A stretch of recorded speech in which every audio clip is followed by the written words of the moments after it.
a frozen graveyard of fallen soldiers. Amidst the carnage, a lone figure stands tall above the broken swords and blood-soaked snow. Aster Elmheim, gasping for breath, stands before the man on the ridge. Lord Roderick Elmheim turns slightly, recognizing the survivor. "Ash," he mutters, his voice devoid of warmth. The man doesn't truly turn to face him. Lord Roderick's voice is like ice. "I believe I entrusted you with the Eastern Subjugation Force. Why are you here?" Aster stands silent, his body shattered, clutching his wounded side as the freezing wind howls around them. Then, like a bolt of lightning cutting through the despair, everything became clear. Aster looked up, meeting Roderick's murderous gaze with a chilling smile, delivering the final verdict for his own twisted fate. "To kill you." Aster's sword drips with blood as the truth finally surfaces.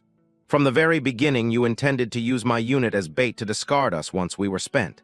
Isn't that right?" The betrayal cuts deeper than any blade. "Father!"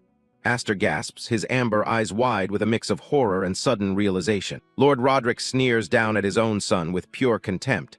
"That is the purpose of a wingless one, isn't it, my foolish son?" This is the story of Aster Elmheim, a man whose life was built on a lie of duty to a family that viewed him as trash. The House of Elmheim, the most powerful martial house on the continent and the source of Aster's lifelong misery. At its head sits Lord Roderick Elmheim, a man sworn to protect the crown, yet capable of the most cold-blooded treachery. Aster remembers the beginning. Years ago, on a whim, Roderick saved him from a deadly snowstorm, leaving him on the brink of death but choosing to let him live. To repay that life debt, Aster became the perfect soldier. He did everything asked of him, drowning his hands in the blood of his family's enemies. But no matter how hard he fought, he was never truly accepted. He was just a failure left to rot in the mud. His siblings and peers never let him forget his place. "Don't get cocky just because you're standing here, you wingless," they would sneer. In this world, the wing crest is everything, a physical mark on the back that proves one's magical power. The more wings, the greater the mana. But Aster was an anomaly. He was the only one in the entire ducal house born completely unable to wield magic. His birthright was stolen by a cruel fate, and his family branded him with the title, Wingless. Yet he refused to surrender. He kept taking up the sword, training until his hands bled, believing that one day his devotion would be rewarded. Back on the battlefield, Aster realizes the reward his father truly prepared for him. He scans the trees, sensing the closing trap. The golden eyes of the wingless warrior narrow. He knows he's being watched by more than just the wind. Hidden soldiers reveal themselves from the shadows of the blizzard. Aster's heart sinks. Why? An ambush. He stares at his father, his voice trembling with a lifetime of repressed rage. "Father, I believed in you and followed you all this time, and this is your answer." Lord Roderick doesn't even flinch, his gaze as cold as the surrounding blizzard. "What expectations could a mere tool possibly have? Your role is finished. Leave." The betrayal is absolute. Discarded like trash, Aster feels his loyalty crumble, replaced by a searing, murderous rage that ignites for one final, desperate stand. Aster Elmheim lunges forward with a final, desperate roar. "Father!" he yells, pouring all his remaining strength into a strike meant for the man who betrayed him. The realization of his wasted loyalty burns hotter than the cold. Aster snarls with pure hatred, "I was the fool for believing in you." As his blade is deflected, a crushing sense of regret fills his mind. Aster realizes the depth of his naivety, thinking, "What a pathetic idiot I am." He manages to draw blood, a shallow cut opening on Lord Roderick Elmheim's neck. But the Duke doesn't flinch. He simply smiles, a terrifying, cold expression of amusement. The trap snaps shut as magical red chains erupt from the air, binding Aster mid-motion. "GGH!" he groans, paralyzed as Roderick's men close in. The execution is brutal and precise. Mana slashes tear through the space around the bound warrior, leaving a trail of blood in the freezing air. Bound by the glowing red chains, Aster lets out a scream of pure agony as his strength fails him. A noble standing over him sneers with absolute disdain. "You really don't get it, do you, brother-in-law?" the man mocks. "A wingless one will always be wingless." Shadows loom over the fallen Aster as the noble continues his mockery. "Crawling on the ground like that suits you perfectly." Face down in the blood-stained snow, Aster's internal voice is a whisper of broken trust. "If you were just going to throw me away, then why did you ever pick me up?" Lord Roderick crouches over his discarded son, his voice like a glacier.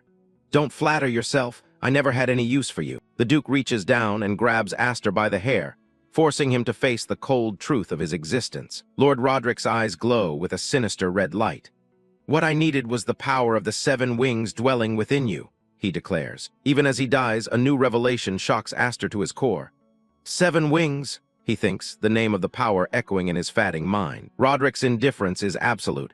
Your mother was quite useful, he says, treating her life as nothing more than a statistic. Lord Roderick turns his back on his son, walking away as Aster lies dying. She bore the seed that would serve my purposes, the Duke adds coldly. Aster reaches out with a trembling hand, his voice a desperate plea for answers.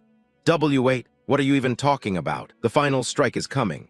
Answer me, Roderick, Aster screams, his final act of defiance before the world turns red. The freezing wind is the last thing he feels. Cold, Aster realizes as his consciousness slips away. His vision dims, the falling snow blurring the world. Is this where I die? He wonders. A distant church steeple is the last sight of his first life. Then what was I even living for all this time? He asks as the darkness takes him. Confusion returns with a flicker of light. Everything's white and faintly warm, Aster thinks. Is this the afterlife? Snow? He isn't in heaven. He's back in the storm, but his body is tiny. Beside him lies the frozen body of the woman who saved him. Aster's amber eyes snap open. A warrior's soul suddenly awakened in the body of an infant. No, this is reality, he realizes, the biting frost of the snow proving his rebirth is no dream. A second chance has been thrust upon him amidst the wreckage of his first life. Stranded in the blizzard, the newborn Aster stares into the void and asks the question that will ignite his vengeance. Where am I? Aster stares at his tiny infant feet, the shock of his rebirth finally setting in. This small body, he thinks, his warrior's soul trapped in a form that can barely move. He raises a pudgy, trembling hand toward the winter sky. Is it really mine? The realization of his regression becoming undeniable. Aster looks down, seeing himself wrapped in thin cloth amidst the freezing blizzard. Like an infant. No, this is an infant body. He turns his gaze to the woman lying motionless beside him.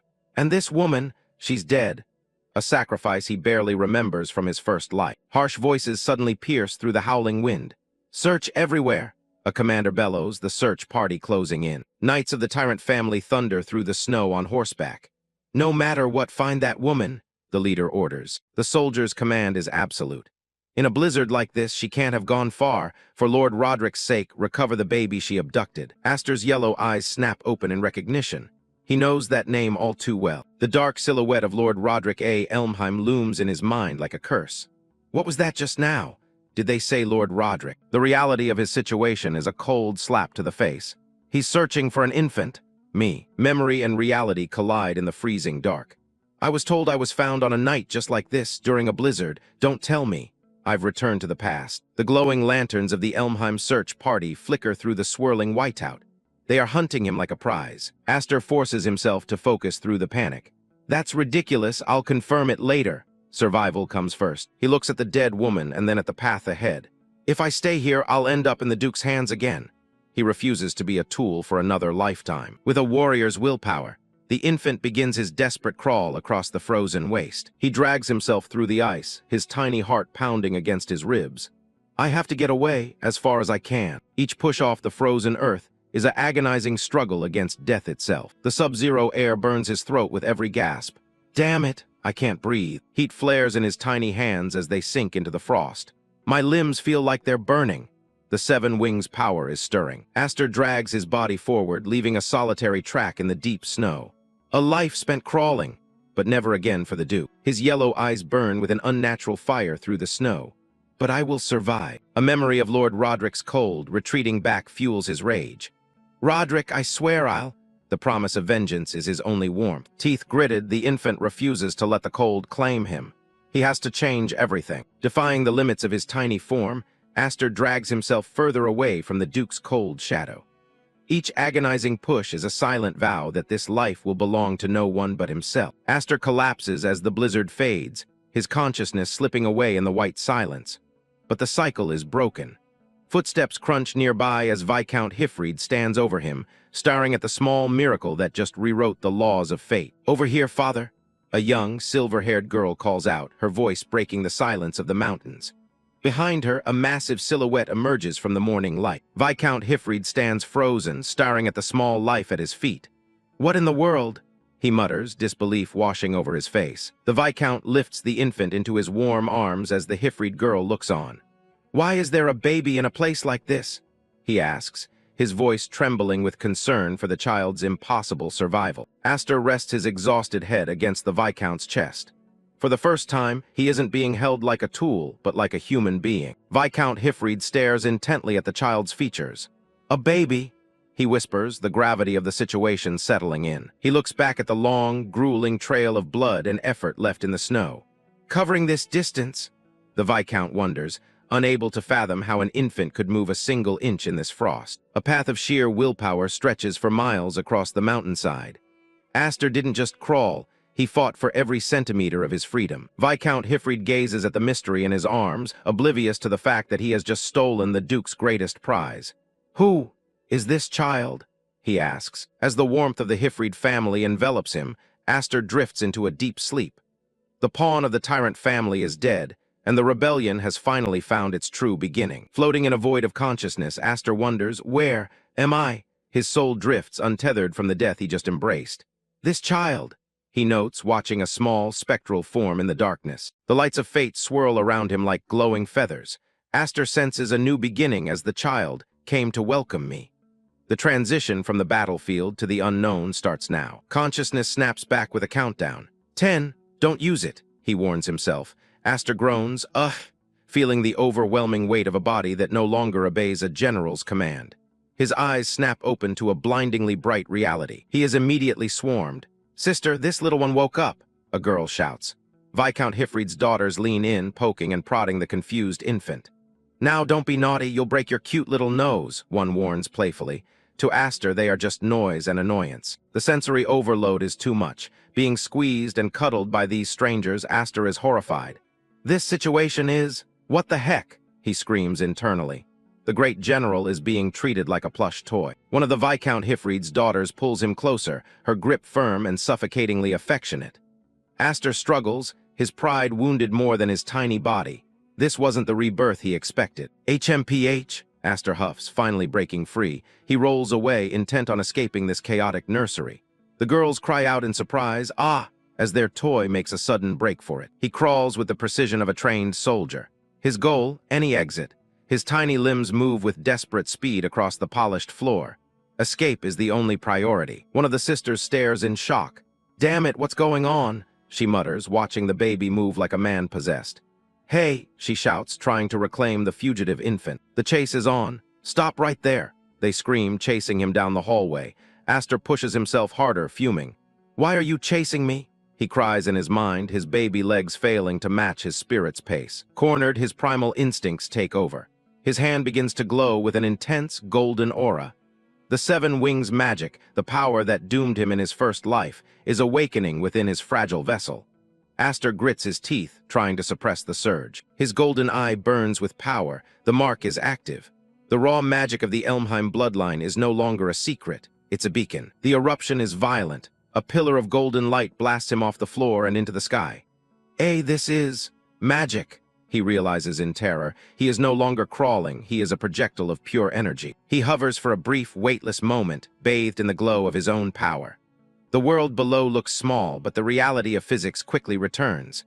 The mana surge is ending. Gravity claims its prize. Aster plunges toward the roof of the manor. "I can't control it. I'm falling," he screams, the wind rushing past his ears as the ground rushes to meet him. Aster shuts his eyes tight, bracing for a second death before his second life even truly began.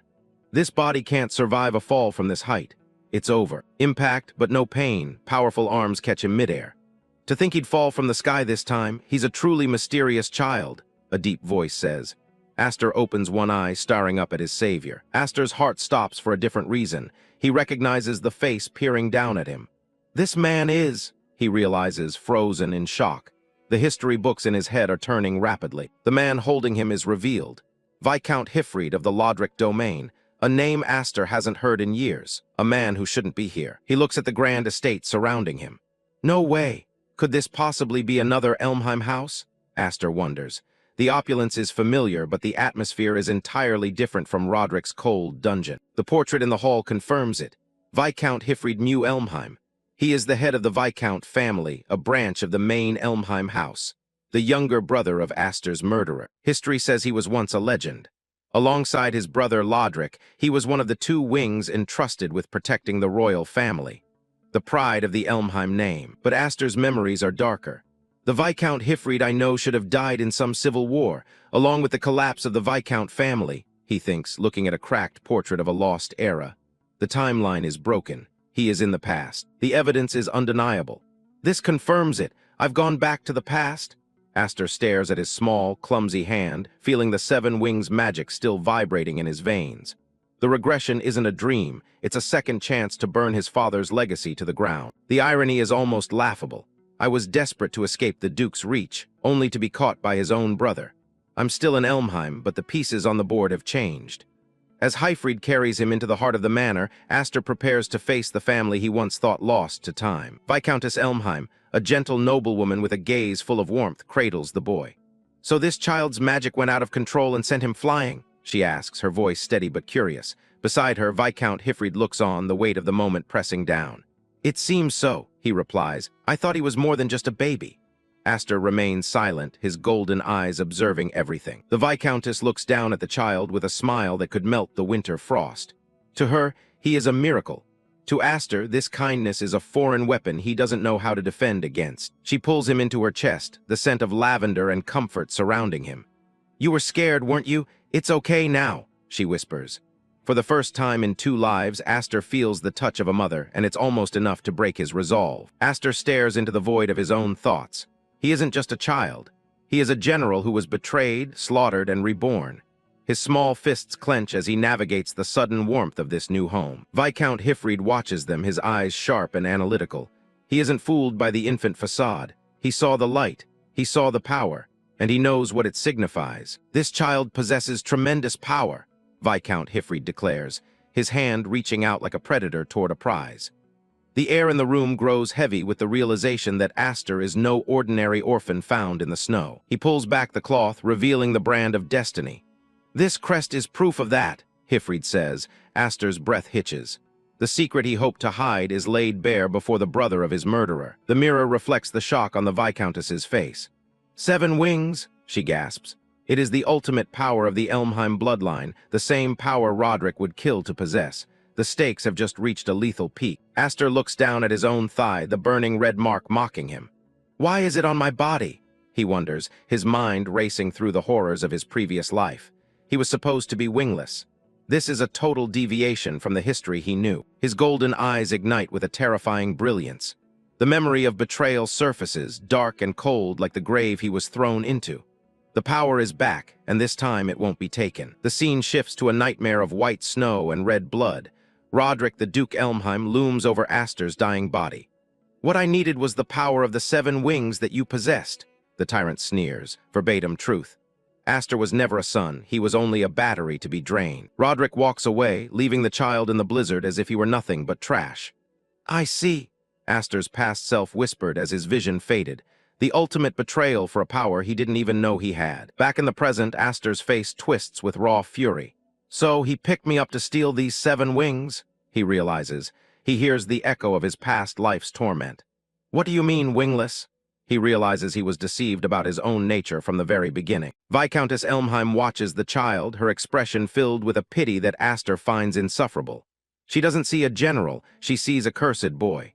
"So," she begins, her voice trailing off as she looks at her husband. The Viscount's face is cast in shadow, his green eyes glowing with a resolve that could change everything. "What are you going to do with this child?" The question rings through the hall. Hifreed knows that handing him over to the main family is a death sentence. Aster's mind is a tactical map. This is bad, he thinks. If Hifreed is like his brother, he'll be sold off as a weapon or used as a puppet. He has to find a way to escape or fight before the chains tighten. He clenches his tiny fist, the anger bubbling over. "I can't let this power fall into the hands of the Elmheim family. I need this power to get revenge on him. If he is to be a monster, he will be a monster that destroys the Duke." The silence is broken by a final decree. "Let's adopt him," Viscount Hifreed says. His voice is firm, leaving no room for argument. He is choosing to defy his brother, the Tyrant, to protect a child he barely knows. Aster stares up frozen. He didn't expect this. In his first life he was a tool. In this one he is being offered a name, a shield, a chance. Hifreed's hand reaches down, not to take but to comfort. The contrast is jarring. Aster has never known a touch that didn't come with a price. He remains wary, waiting for the hidden blade. This child is still a fledgling who can't even fly on their own, Hifreed notes softly as he pats Aster's head. The fledgling with a general's soul bristles at the comment, but he remains still, letting the moment play out. Viscount Hifreed looks at his wife, their pact sealed in a glance. Until the moment he tries to take off on his own, I will take responsibility and take care of him. A promise of protection. A declaration of war against the fate Roderick intended for him. Aster's eye catches the light, reflecting a new, dangerous path. The revenge is no longer a dream. It has a foundation. The House of Hifreed will be his fortress. The dramatic tension is suddenly shattered by a thud and a chorus of squeals. Ah! The door swings open as a pile of eavesdropping girls spills into the room.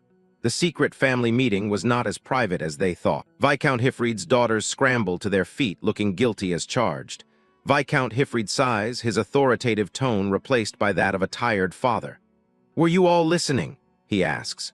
The rebellion has begun, but it looks like it will be a crowded one. The room is filled with a suffocating warmth. Viscountess Elmheim cradles the secret of the 7 wings while her daughters swarm around. "Mother," one of the girls chirps, oblivious to the fact that the baby in her mother's arms is a reincarnated general. Viscount Hifreed stands guard, his presence a silent wall against the prying eyes of the main family. Viscountess Elmheim looks down with a smile that screams noble kindness, but Aster knows better. He is a ghost in an infant's shell, watching as his new sisters celebrate his awakening. They see a miracle, he sees a strategic complication. The sun sets on the first day of his second life. Aster is no longer a tool for the Duke. He is the hidden weapon of the Viscount, a piece of the game that has been reset. Aster, the name of a new star born into our family. The name is officially bestowed. A name meant to symbolize hope, but to Aster, it is the banner under which he will march for blood. He stares at the moon, the countdown to vengeance beginning with a single breath. Time is a luxury the dead don't have, but for Aster it is a tool.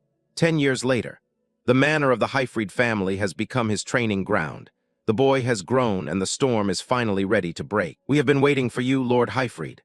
The older Viscount Hifreed leads his family toward the stage of their reckoning. His hair is white now, but his eyes reflect the sharp steel of a man who has successfully hidden a god from a tyrant. The carriage door swings open. A pair of polished boots hits the pavement.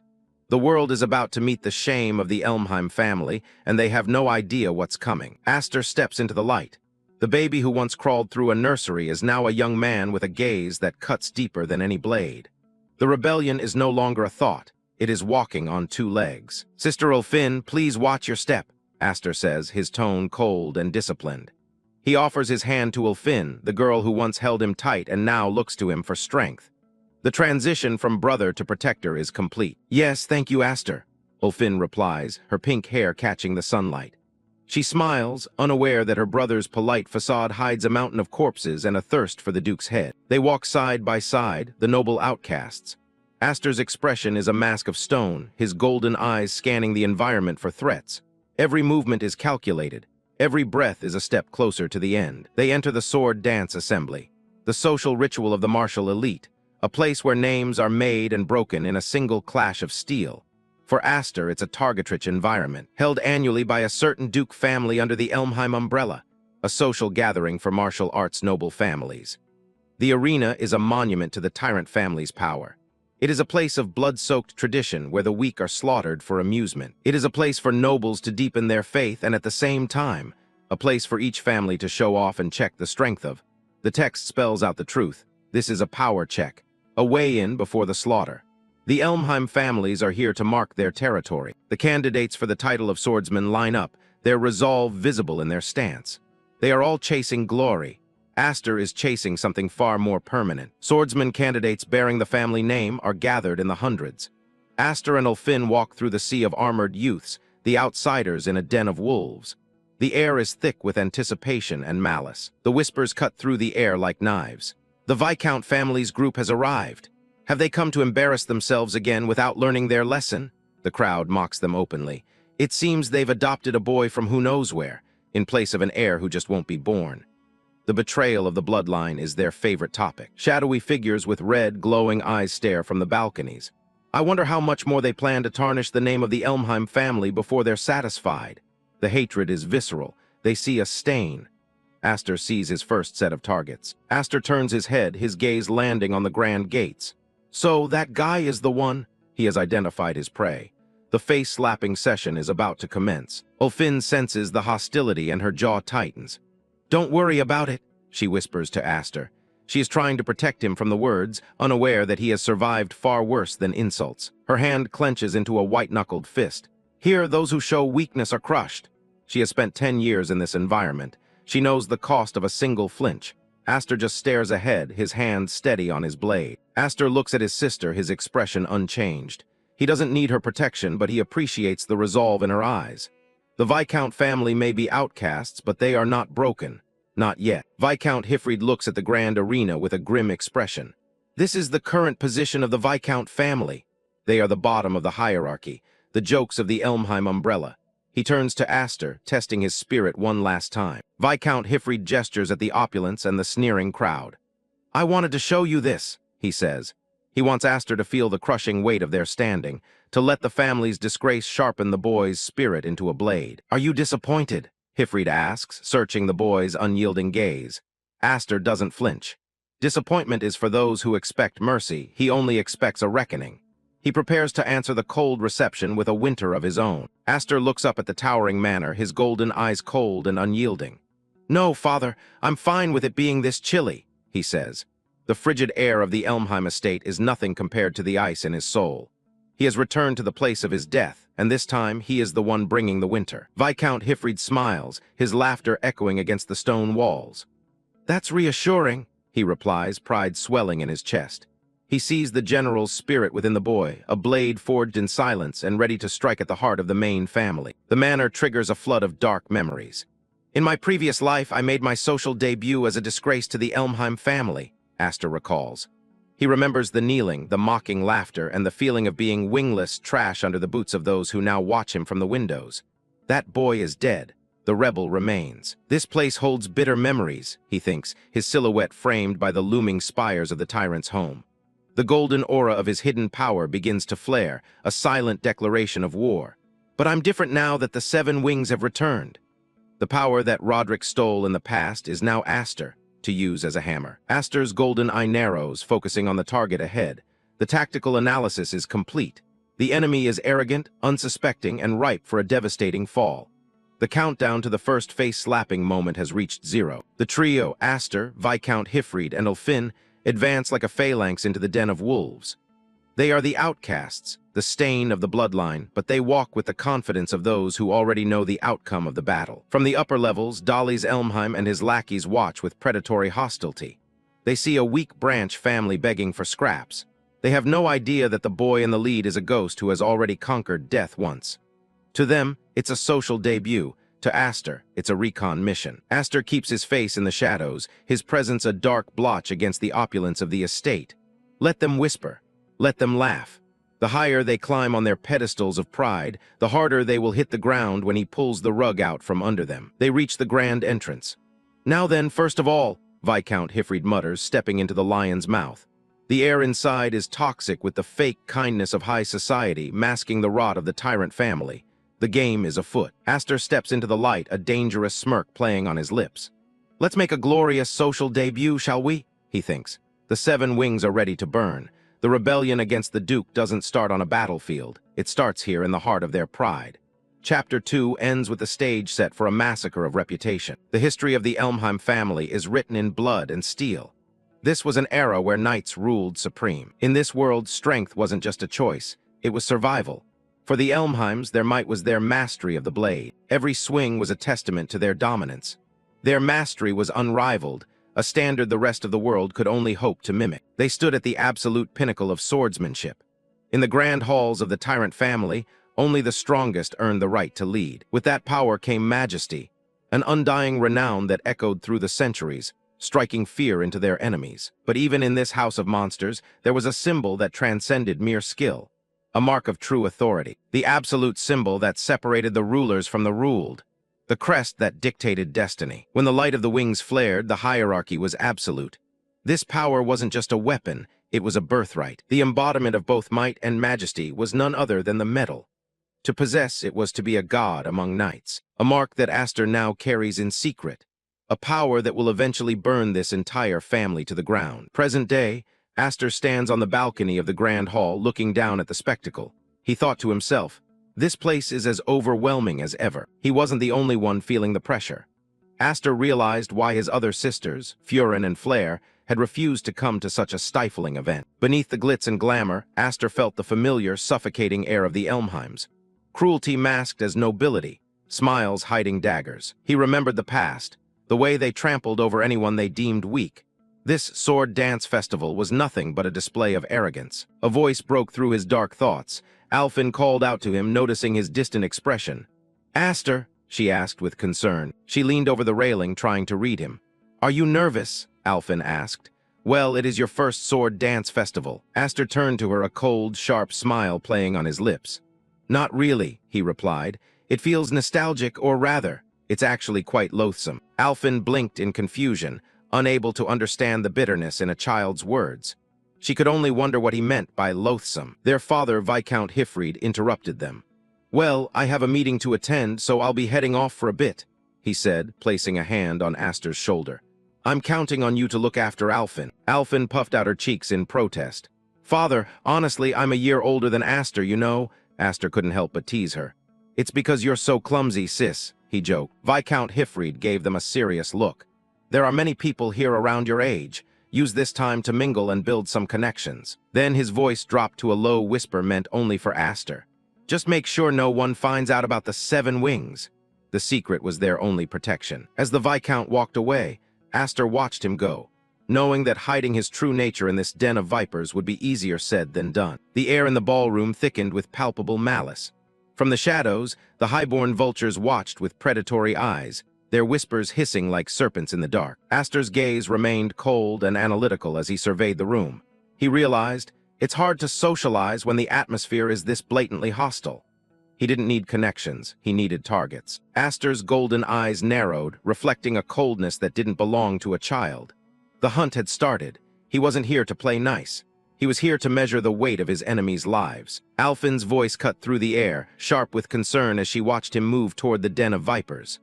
"Aster, where are you going?" she called out, but his resolve was already set. He didn't stop, he didn't even look back. With a casual stride that masked his lethal intent, Aster replied, "To make some friends." The word tasted like ash in his mouth. Friends, no targets. The laughter of the highborn rang through the hall, a grating sound of unearned arrogance. At the center of the clique sat House Elmheim, lounging like a king on a throne of stolen prestige. They were the masters of this world, or so they believed. House Elmheim didn't even bother to stand. He looked up, his expression a mask of bored contempt. "Huh," he grunted, his eyes scanning Aster like he was a stray dog. "Who the hell are you?" Aster stood his ground, a polite but hollow smile on his face. He was playing the part of the dutiful younger brother, a wolf in sheep's clothing. "Nice to meet you, Brother Dollies," he said, the greeting a calculated insult to the man's pride. Aster introduced himself with a confidence that unnerved the gathered nobles. "Aster F. Elmheim, I'm your younger brother," he declared. The name hung in the air, a challenge wrapped in a formal introduction. He was here, and he wasn't going anywhere. House Elmheim's eyes remained fixed on Aster, cold and calculating. "I saw you from outside," Aster continued, "so I thought I'd come by and say hello." The simplicity of the lie was perfect. He wasn't greeting them, he was marking them. One of Dolly's lackeys leaned in, a sneer twisting his face. He didn't see a threat, he saw a joke. "He's the adopted kid, brother," he whispered, loud enough for everyone to hear. "The one picked up by that Viscount family."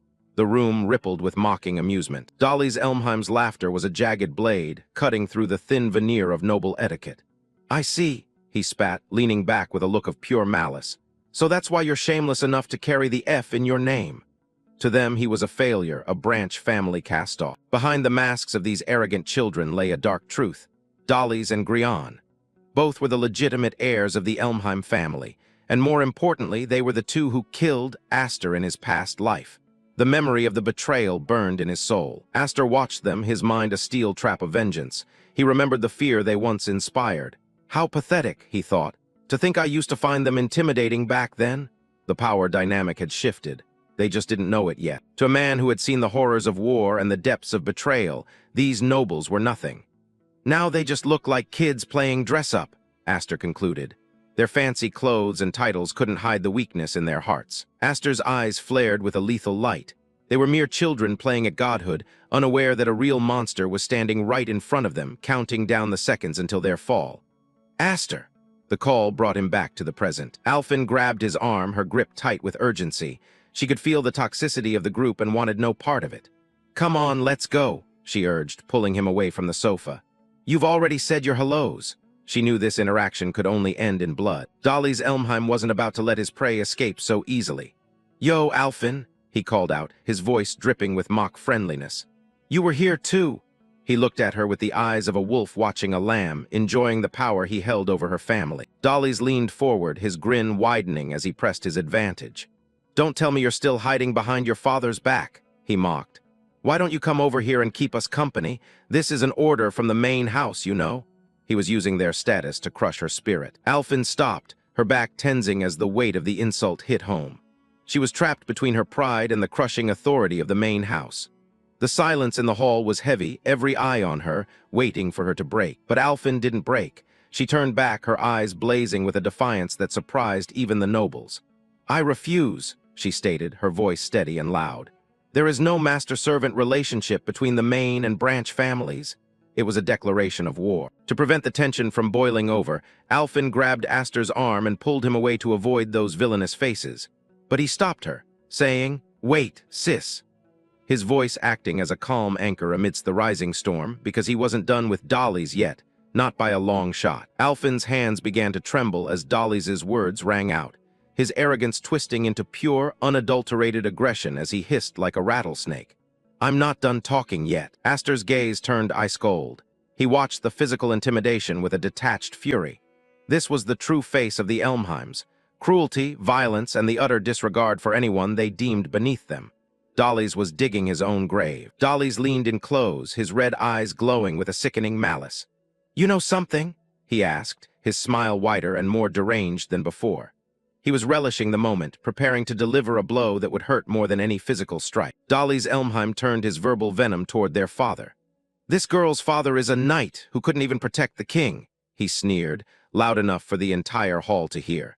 He was tearing down the only hero Alphen had ever known. Dolly's voice was a whip, lashing out at Alphen's pride. "He took the fall and had his arm chopped off by his own brother," he laughed. The humiliation was absolute. Alphen's head bowed, her heart breaking under the weight of the cruel truth. Vengeance was no longer a choice, it was a necessity. Alphen's face contorted in a mix of rage and humiliation as Dolly's words cut deep. Dolly sneered, "I'm just glad I don't have the blood of a loser flowing through my veins."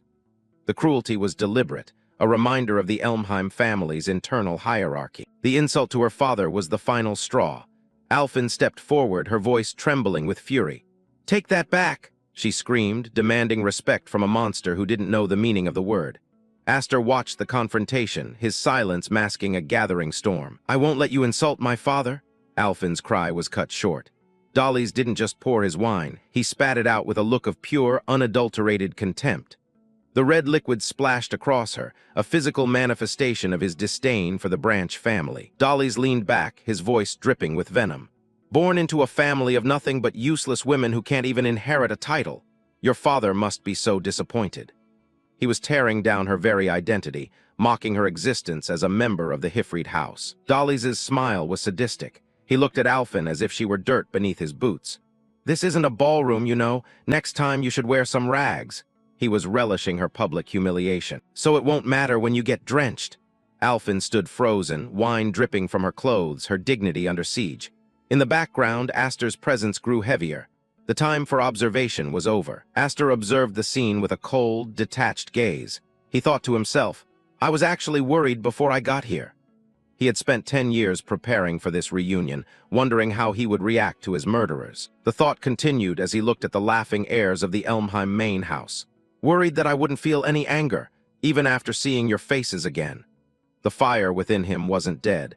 It was just refined into a lethal weapon. Looking at his sister's tear-stained face, a dark satisfaction settled in Aster's mind. But what a relief! The anger was there, the hatred was real, and it was exactly what he needed to fuel his revenge. Aster broke the silence, his voice a sharp blade cutting through the noble's laughter. "Hey, Dolly's," he called out. In his hand, a wine bottle glinted under the chandelier light, a silent threat that Dolly's was too arrogant to recognize. Dolly's looked up, surprised by the sudden intervention. He was used to being the one in control, never expecting a branch family kid to dare challenge him. Aster stood before him, the bottle held with a chilling casualness. Aster didn't hold back. "It's good to see you're both still pieces of *T. The fake, noble mask was discarded. The direct insult hung in the air, a declaration of war against the legitimate heirs of the Tyrant family. The bottle shattered, or rather, the contents were violently emptied over Dolly's head. "WH?" Dolly sputtered, his carefully groomed appearance ruined in an instant. The hunter had become the prey, humiliated in front of his own lackeys. Aster stood over the drenched air, his expression one of bored contempt. One of the other nobles cried out in disbelief, "Brother!" Dolly's was speechless, his unearned pride shattered by a single, bold act of rebellion. Aster casually wiped a drop of the liquid from his lip. "Oh, it's just grape juice," he mused, his voice devoid of any warmth. He was mocking Dolly's own behavior from moments before, turning the humiliation back on its source. Aster flashed a dark, predatory grin at the air he once found intimidating. "Fits a bratty noble like you perfectly, don't you think?" The strategic shift was complete. Aster was no longer hiding. He was striking at the heart of their arrogance. The scene shifted back in time. 3 years ago, a massive eruption of golden energy tore through the training grounds. A desperate voice shouted, "Hold it back, Aster!" The raw power of a tyrant was manifesting in a young boy's body. The explosion had consequences. Aster's sisters were caught in the aftermath, terrified and crying. One of them screamed in pain and fear, "Are you trying to kill my sisters?" The weight of his power was a curse he couldn't yet control. Aster's younger self stood frozen, witnessing the destruction he had caused. A voice urged him, "Get a grip." He was a child with the power to destroy everything he loved, a burden that would define his new life. The golden wings of the crest flared behind him, a symbol of ultimate power and ultimate danger. Aster realized the truth of his condition. "This is the 7 wings. I never imagined it held such an incredibly dangerous power." It was a legacy of blood and fire. Viscount Hifreed stood amidst the wreckage, his expression grim as he looked at the boy. He questioned the nature of the power they were harboring. "Can it truly be controlled? By me?" The stakes were higher than he ever imagined. Young Aster's eyes glowed with an ancient, terrifying intensity. "And by you as well," the thought echoed. The 7 wings weren't just a gift. They were a countdown to a destiny that would reshape the Elmheim family. Back in the present, the calm of the noble conference was shattered. A guard burst through the doors, breathless and panicked.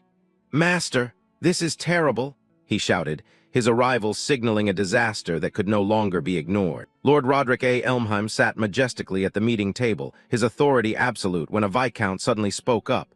"What is it? We are in the middle of a conference," he barked, his sharp gaze pinning the messenger to the spot as the guard, barely able to speak, stammered, that is." The guard finally spat out the impossible truth. "The main family and the branch family of Elmheim. Both of their sons are in a duel." The room went cold. The rebellion had officially moved from the shadows to center stage, leaving the lords in a state of pure shock. The news hit like a physical blow. "What?" Both Viscount Hifreed and Lord Roderick Elmheim, Duke Elmheim, exclaimed, their minds racing to process the absurdity of the situation. The peaceful conference had just turned into a battlefield. Viscount Hifreed didn't waste a second. He bolted toward the hall, his cape billowing as a frantic cry of "Father!" rang out through the grand corridors. He knew Aster's secret, and he knew what was at stake. He nearly collided with Alfin, who was running toward him with a face full of terror. "Alfin, what on earth happened?" he demanded, his voice tight with a father's desperation. The calm he had urged on Aster was already shattered. Behind them, the bearded Viscount appeared, seemingly thrilled by the spectacle, while other nobles watched with predatory curiosity as whispered questions of "Look, is that?" filled the air. The view from the balcony revealed the arena below. A brotherly quarrel in the prestigious House Elmheim. This isn't something you get to see often, the observers noted, relishing the unexpected entertainment. The opulence of the hall now served as a backdrop for violence. Viscount Hifreed and Alfin watched from the railing with bated breath. They knew that the world was about to see what Aster had been hiding for 10 years. Depending on the outcome, the tension was thick enough to choke on. The surrounding nobles were on edge. Sweat beaded on their brows as they realized this duel was more than just a spat. In the shadows, a blue-haired observer watched with silent calculation, sensing the shift in power. The bearded Viscount stroked his chin, a dark, amused glint in his red eyes. This sword dance gathering could turn chaotic. he mused, enjoying the potential for destruction. To him, the lives of his children were mere variables in a grander game. Down in the arena, House Elmheim raised his blade, the four-wing crest on his hand glowing with a menacing red light. "Picking a fight with our ducal house? What a fool," he sneered. "In the end, you are just a mongrel born in the wild. Do you not even understand the difference in power?" The crowd was in awe as red aura flared from Dolly's hand. "That's a four-wing crest," someone shouted. "As expected, a ducal heir is on a different level." They only saw the symbol, unaware of the monster standing before it. Dolly's leaned in, his eyes wide with a manic arrogance. "Come on, show us yours, your wing crest." He was desperate to prove his superiority, to crush the branch family cur under the weight of his birthright. "Or are you too embarrassed to show it in public after seeing mine?" Dolly's mocked. Aster stood calmly, his back to the audience. He thought to himself, yeah, flaunting a mere pattern with pride like that. Aster's golden eyes held nothing but cold contempt. "It's a shameful thing I don't think I could ever do," he concluded. To a man who possessed the 7 wings, Dolly's display was like a child bragging about a toy. Dolly's expression shifted from arrogance to a twitching rage. Indifference was the one thing he couldn't handle. The silence from Aster was louder than any insult. Aster set the stakes with a lethal calm. "More importantly, if I win, you apologize to my sister. Sounds good, right?" Dolly's countered with a cruel grin. "Fine, but if I win, you'll become my dog." The contract of humiliation was signed in the air. Dolly's lunged, his face twisted in a mask of homicidal joy. "I'll work you to the bone for the rest of your life," he screamed, the red mana exploding from his blade as he aimed to end the duel in a single strike. The air screamed as the swords collided. Sparks showered the arena floor, the raw power of the main house clashing against a phantom. Dolly's manic grin met Aster's unshakable focus. Dolly's recent strike pushed him back, sending the dust behind him swirling into the air, yet he wasn't just fighting. He was dancing through a storm of steel. Through that last defense, he could feel that the power of Dolly's attack was truly extraordinary, its sheer force making his arms tremble. Dolly surged forward, red mana swirling into a vortex. "This is the power of the 4-wing crest," he roared, believing his lineage alone would carry the day. He mistook the lack of a visible crest for a lack of power. The exchange was a blur of steel and light. Dolly's swung with the strength of his crest, but Aster parried every blow, the sound of clashing metal echoing through the hall like a funeral bell. High above, Alphen gripped the railing, her face pale. "Aster!" she screamed, her voice lost in the roar of the combat. She saw the danger, but she didn't yet see the predator. The bearded Viscount watched with a critic's eye. "Dolly's boy's swordsmanship is still immature," he observed, his voice devoid of paternal warmth. He was more interested in the technique than the life of his son. The bearded Viscount watched with a critic's eye. "No matter how clumsy one's blade may be, the overwhelming magical power compensates for it," he mused. "That is the advantage of those who bear a wing crest." He knew this raw, unearned force was the very foundation of their absolute tyranny. The scale of power was being laid bare, a hierarchy etched in fire. If the magic housed in one wing is like the flame of a candle, then the magic concealed within 4 wings is truly.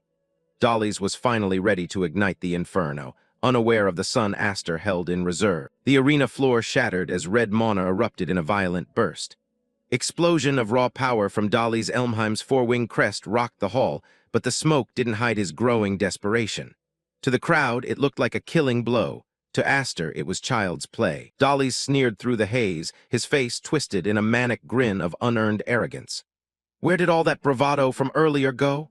he mocked, believing his heritage alone was finally crushing the branch family cur. He didn't realize he was shouting at a ghost of a general. The blades screeched against each other, a high-pitched wail of clashing steel. Dolly's pressed forward, his voice a jagged edge of malice. "Didn't you want to make me apologize, or were those just empty words?" Aster's golden eyes remained unshakable, a silent promise of the violence to come. "Show me your power," Dolly's roared, putting every ounce of his pride and mana into a heavy, downward strike. He was no longer fighting for entertainment.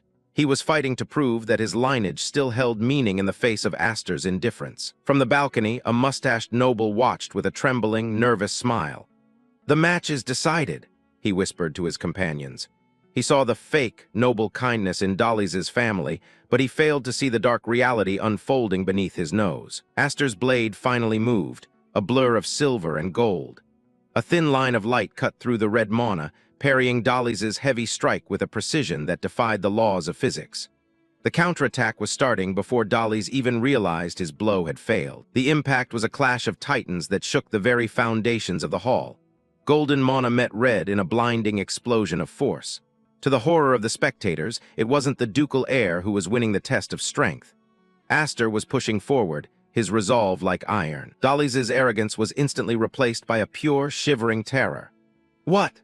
he screamed as his arms buckled under the weight of a power he couldn't comprehend.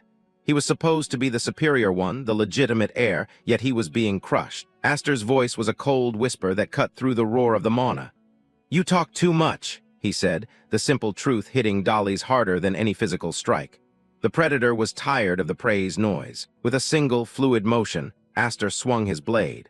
Arcs of golden energy tore through Dolly's desperate defenses, creating a shockwave that sent the legitimate heir stumbling back like a wounded animal. The Tyrant family's prestige was being shredded in public. Aster stood at the center of the vortex, golden Mana swirling around him like the wings of an avenging angel. The pressure alone was enough to make the air itself feel heavy and suffocating for every noble in the room. The real power of the 7 wings was beginning to bleed through. "For the past 10 years, I've learned magic in a Viscount's household," Aster thought, his mind a steel trap of cold memories. "Waiting for nothing but the chance to take revenge on you all." Every day of training was a countdown to this very moment. The golden light flared with a blinding intensity, a massive arc of energy reflecting the sheer scale of Aster's hidden power. He wasn't just swinging a sword, he was wielding 10 years of concentrated hatred and a lifetime of battlefield experience. Dolly's could only groan in agony, "Gah," as his red Mana was completely swallowed by the golden tide. His 4-winged crest, the pride of his life, looked like a guttering candle compared to the sun that was Aster. The weight of Aster's Mana was too much for Dolly's to bear. The proud heir's knees hit the stone floor with a bone-jarring thud. "NGH," he grunted, the legitimate heir of the main house reduced to groveling at the feet of the adopted kid. A noble spectator watched in frozen shock, his face pale as he witnessed the impossible. "B-brother is," he stuttered, unable to comprehend the sight of the Elmheim main house heir being humiliated so thoroughly. "Being pushed back?" the crowd realized in a collective gasp. Aster loomed over Dolly's, the golden fire in his eyes reflecting the burning halls of his past life. He was a nightmare come to life for the Tyrant noble family. Dolly's looked up, his face a mask of sweat, blood, and utter denial. I'm 4-winged," he screamed, clinging to his rank as if the mere mention of it would magically save him from the predator in front of him. Aster's face was a portrait of cold, unyielding resolve. He didn't see a brother, he saw a parasite that needed to be purged. The tactical shift from observation to dominance was absolute. The screech of metal against metal filled the hall as Dolly's blade began to spiderweb with cracks under Aster's pressure. The physical weapon was failing, mirroring the total collapse of Dolly's arrogant spirit. The spectators were in a state of total disbelief.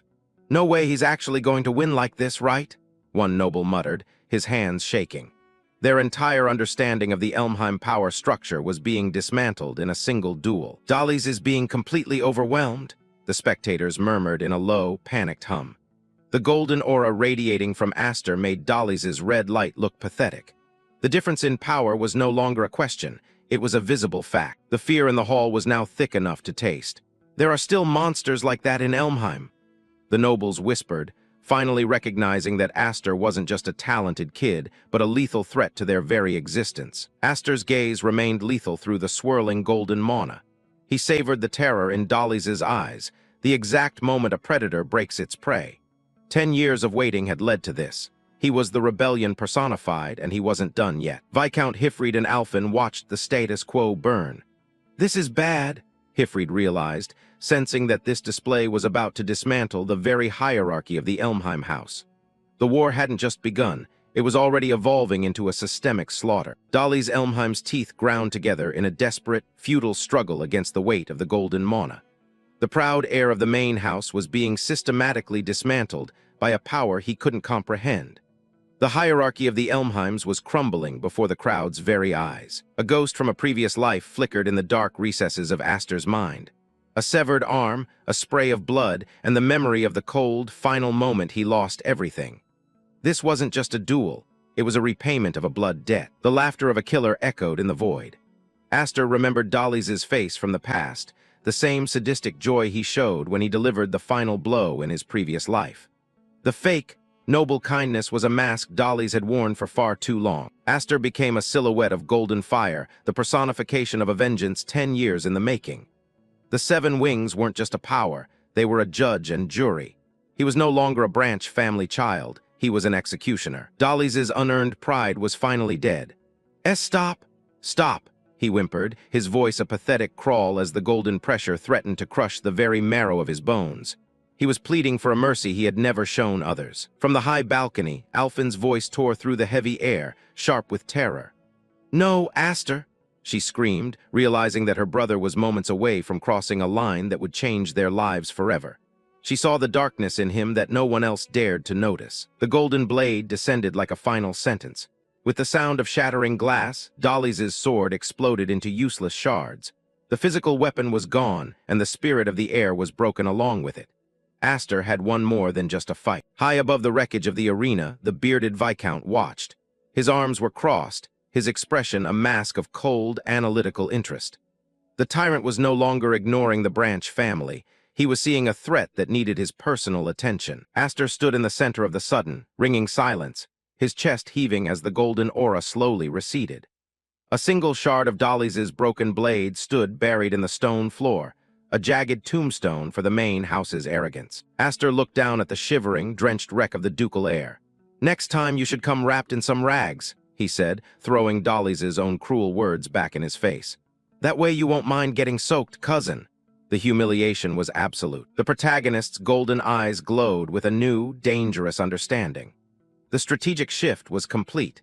He had revealed his teeth to the monsters of the world, and there was no going back to the shadows now. Alphen and Viscount Hifreed looked down from the balcony, their relief fighting against the cold realization of what Aster truly was. The boy they had raised had become the most dangerous person in the room. The internal declaration was final and absolute. "I'm no longer Ash the Wingless." The name they used to mock him was now a testament to their own blindness. The wingless boy had grown talons. "Just realizing that has already cleared my mind." A soft, lethal smile touched Aster's lips. The fear of his past life was finally dying, replaced by the cold clarity of a rebellion that would soon consume the entire noble family. Suddenly, the very air in the hall turned to ice. A sharp, piercing intent cut through the lingering mana, signaling the arrival of a predator that made Dolly's look like an insect.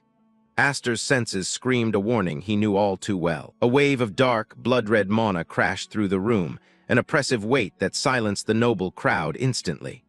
The dark reality of the Tyrant family's power was no longer a whisper. It was a physical force. Aster snapped his head around, his eyes widening as he located the source of the lethal pressure. "That is," he thought, his blood turning to liquid fire. The man he had spent 10 years hatting was no longer just a memory. Lord Roderick Elmheim, Duke Elmheim, stood bathed in a sinister, pulsating red aura. His presence was absolute majesty, a cold, terrifying beauty that demanded total obedience from all who looked upon him. The tyrant was no longer just a spectator. The Grand Duke stood at the peak of the stairs, looking down into the arena at the broken Dollies and the defiant Aster.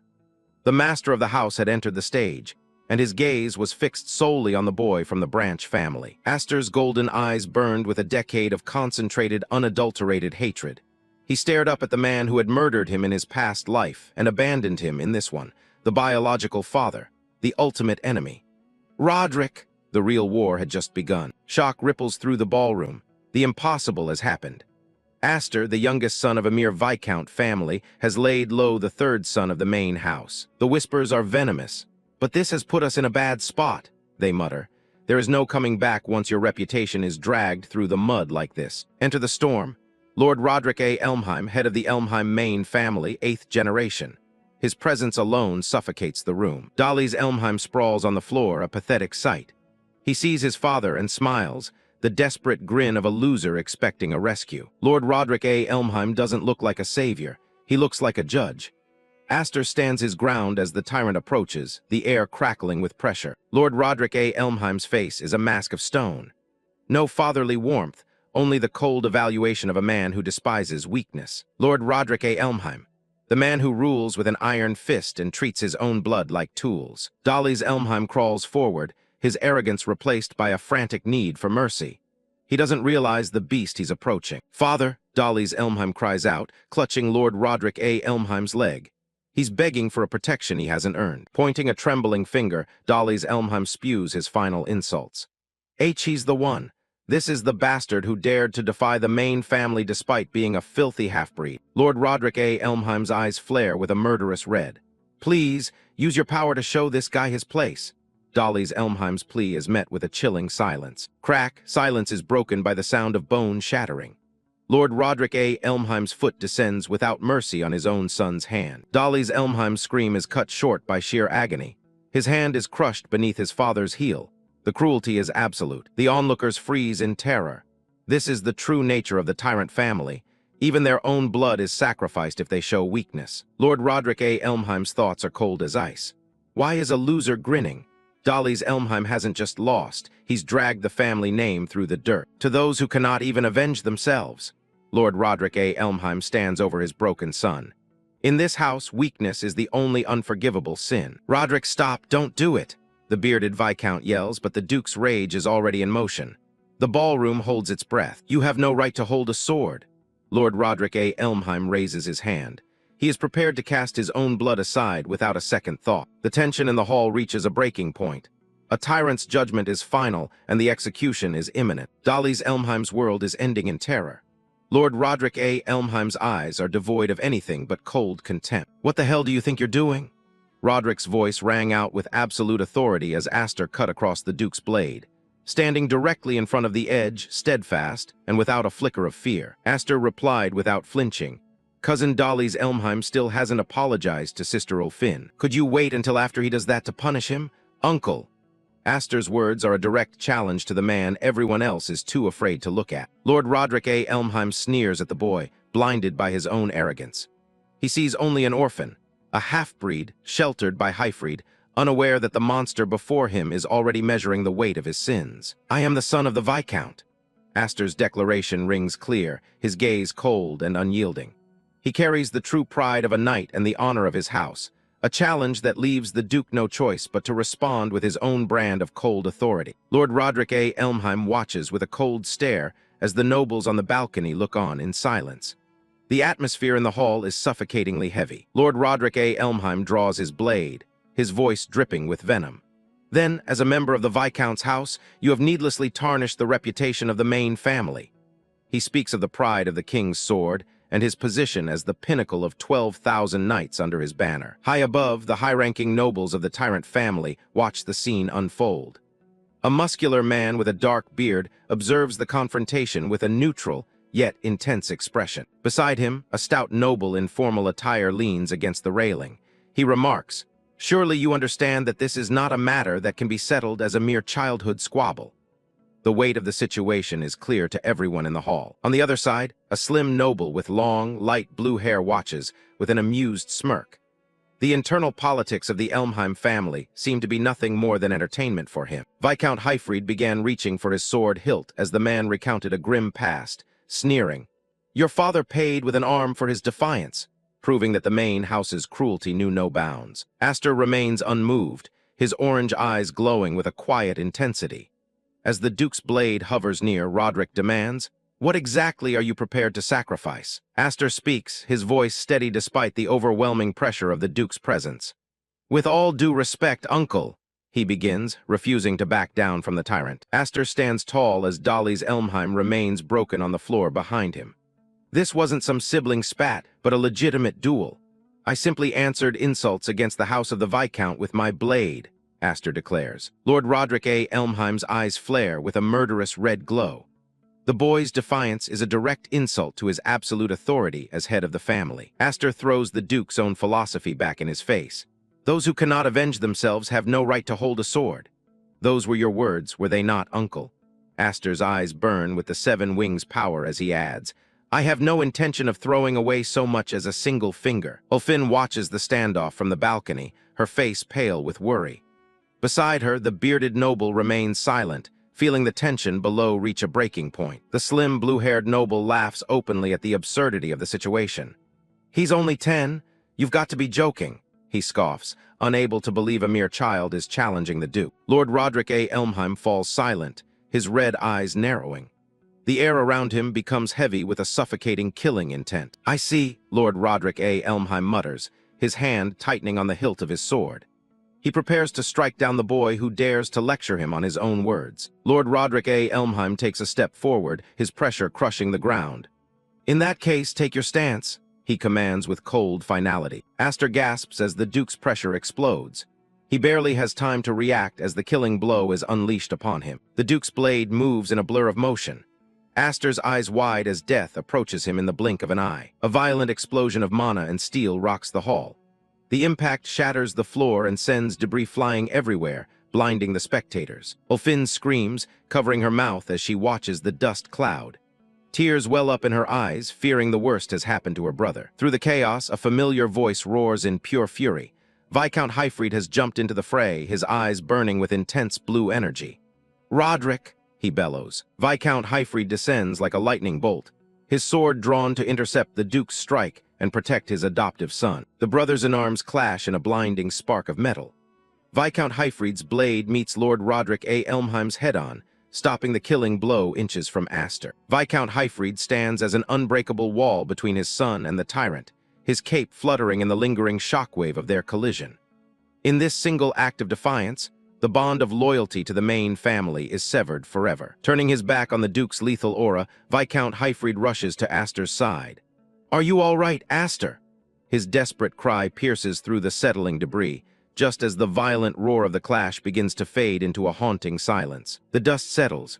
The clash of titans leaves only cracked stone and a haunting silence in the great hall. Lord Roderick A. Elmheim's eyes widen. He didn't expect the loyal Hifreed to actually draw steel against his own Duke. Aster stands his ground, bloodied but unbowed. The air around him still crackles with a raw, unstable power. His eye burns with the cold fury of the seven wings. He doesn't need words. His gaze is a promise of future retribution. The Duke's surprise is fleeting, replaced by his usual cold, calculating mask. He has seen enough of this branch family's insolence. Without another word, Lord Roderick A. Elmheim turns his back. The duel is over, but the lines of a much greater war have been drawn. The Tyrant walks away from the rubble of his pride. Behind him, Dolly's Elmheim remains a pathetic heap on the floor, a reminder of the main family's failure. Every step Lord Roderick A. Elmheim takes echoes through the silent hall. Viscount Hifreed watches him go, his hand still tight on his sword hilt. The weight of the encounter finally hits. Viscount Hifreed catches his son, his heart heavy with the price Aster had to pay for this victory. "Aster!" he cries out in concern. Aster looks up through the blood and grime, a chillingly calm smile on his face. "I protected her, father, the promise, and everything else." Viscount Hifreed's expression softens, the pride of a father eclipsing the duty of a noble. "Yes, you were magnificent." The predator retreats. Lord Roderick A. Elmheim exits the stage, leaving high society to whisper about the boy who dared to defy a tyrant. The vultures on the balcony begin to chirp. "You certainly resorted to a rather childish move, Roderick," the mustachioed noble mocks, sensing a shift in power. "But if I had let that boy have his way, the main family's reputation would be in tatters." The bearded Viscount mocked Roderick's actions, adding, "Well, I suppose it was a fair compromise, wasn't it?" The narrative legend begins here. Faced with the great Duke Roderick himself, Aster made a bold stand and survived. A rising star born from blood and defiance. The gossips are already at work. For that boy, it was the most spectacular debut into high society imaginable. Although I was kept on the edge of my seat, fearing that the House of Elmheim might split right in two. Lord Roderick A. Elmheim's final warning hangs in the air like a curse. An era of upheaval will soon be upon us. A storm so great, it may very well divide the world into two or three. The moment of tension breaks as Ulfin rushes to them, her worry mirroring the chaos they just narrowly survived. The family is safe for now. 10 years passed in the blink of an eye since the day he was rescued from the snowfield. The sky was clear, but the legacy of that day remained etched into the very training grounds where Aster honed his skills. The trainees watch with bated breath. They've heard the legends of the boy who faced a duke, but seeing the reality is a different story. "Ah," a knight grunts as he sent sprawling. Aster's movement is a blur, his technique a perfected instrument of war. "Impressive." The veteran trainee can only smile in disbelief. The boy's potential has truly blossomed into something terrifying. Young Master Aster. Now 10 years older, the child who faced a duke has grown into a warrior of lethal, focused grace. His orange eyes still burn with the same intensity. Quite the skill, and he's only 10? That's terrifying. The knights can't stop talking.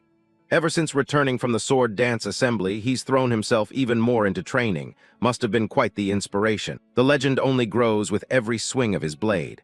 Plus, he apparently crushed Lord Roderick's third son. The debts of the past are being prepared for payment in full. Aster Elmheim trains under the blistering sun. The Branch family knights watch, feeling a sense of justice long overdue. One remarks, "The main family's been making us choke down bitter pills for so long. What a refreshing story." Aster Elmheim swings his wooden blade with lethal intent. He remembers the assembly where he first defied the Tyrant. He muses, "At the sword dance assembly, I showed off my strength and presence well enough. Every strike is a message to those who once looked down on them." Aster Elmheim thinks, this should quiet the voices mocking the Viscount house as the Elmheim family's disgrace. But for Aster Elmheim, quiet isn't enough. He wants power. "But my real target is still Elmheim itself. If I could push it, test how far my power can go," he tells himself. His yellow eyes burn with a hunger for more than just training. Aster Elmheim realizes, "I wanted to test more right there." Memories of that day still haunt him. The pressure, the danger. It was a glimpse of the peak he must climb to achieve his vengeance. Aster Elmheim knows the distance he must cover. "At my current level, I can't beat Roderick," he admits to himself with frustrating clarity. He pushes his body to the limit. In this world, rank is everything, and he knows it. Aster Elmheim thinks, after all, the wing crest is just an indicator of one's rank in latent magic power. But his crest is special, and that is his burden. "Yet I still can't draw out the power of 7 wings, Aster Elmheim notes. Potential is useless without control. Aster Elmheim reflects, born with it or not, if you can't wield your magic, it's wasted potential. If only I could test 7 wings to its limits without worrying about it rampaging. The tip of his training sword touches the sky. He is a predator in training, waiting for the right moment to strike back at those who discarded him. He moves like a shadow. Another knight falls, unable to even track Aster Elmheim's speed. The gap in skill is widening every day. 10 years of training hasn't softened his resolve. If anything, the fire in Aster Elmheim's eyes has only grown hotter, fueled by the memory of betrayal. The sound of wood hitting the ground is the only music he needs. Total victory over his sparring partners. Aster Elmheim stands among the defeated knights.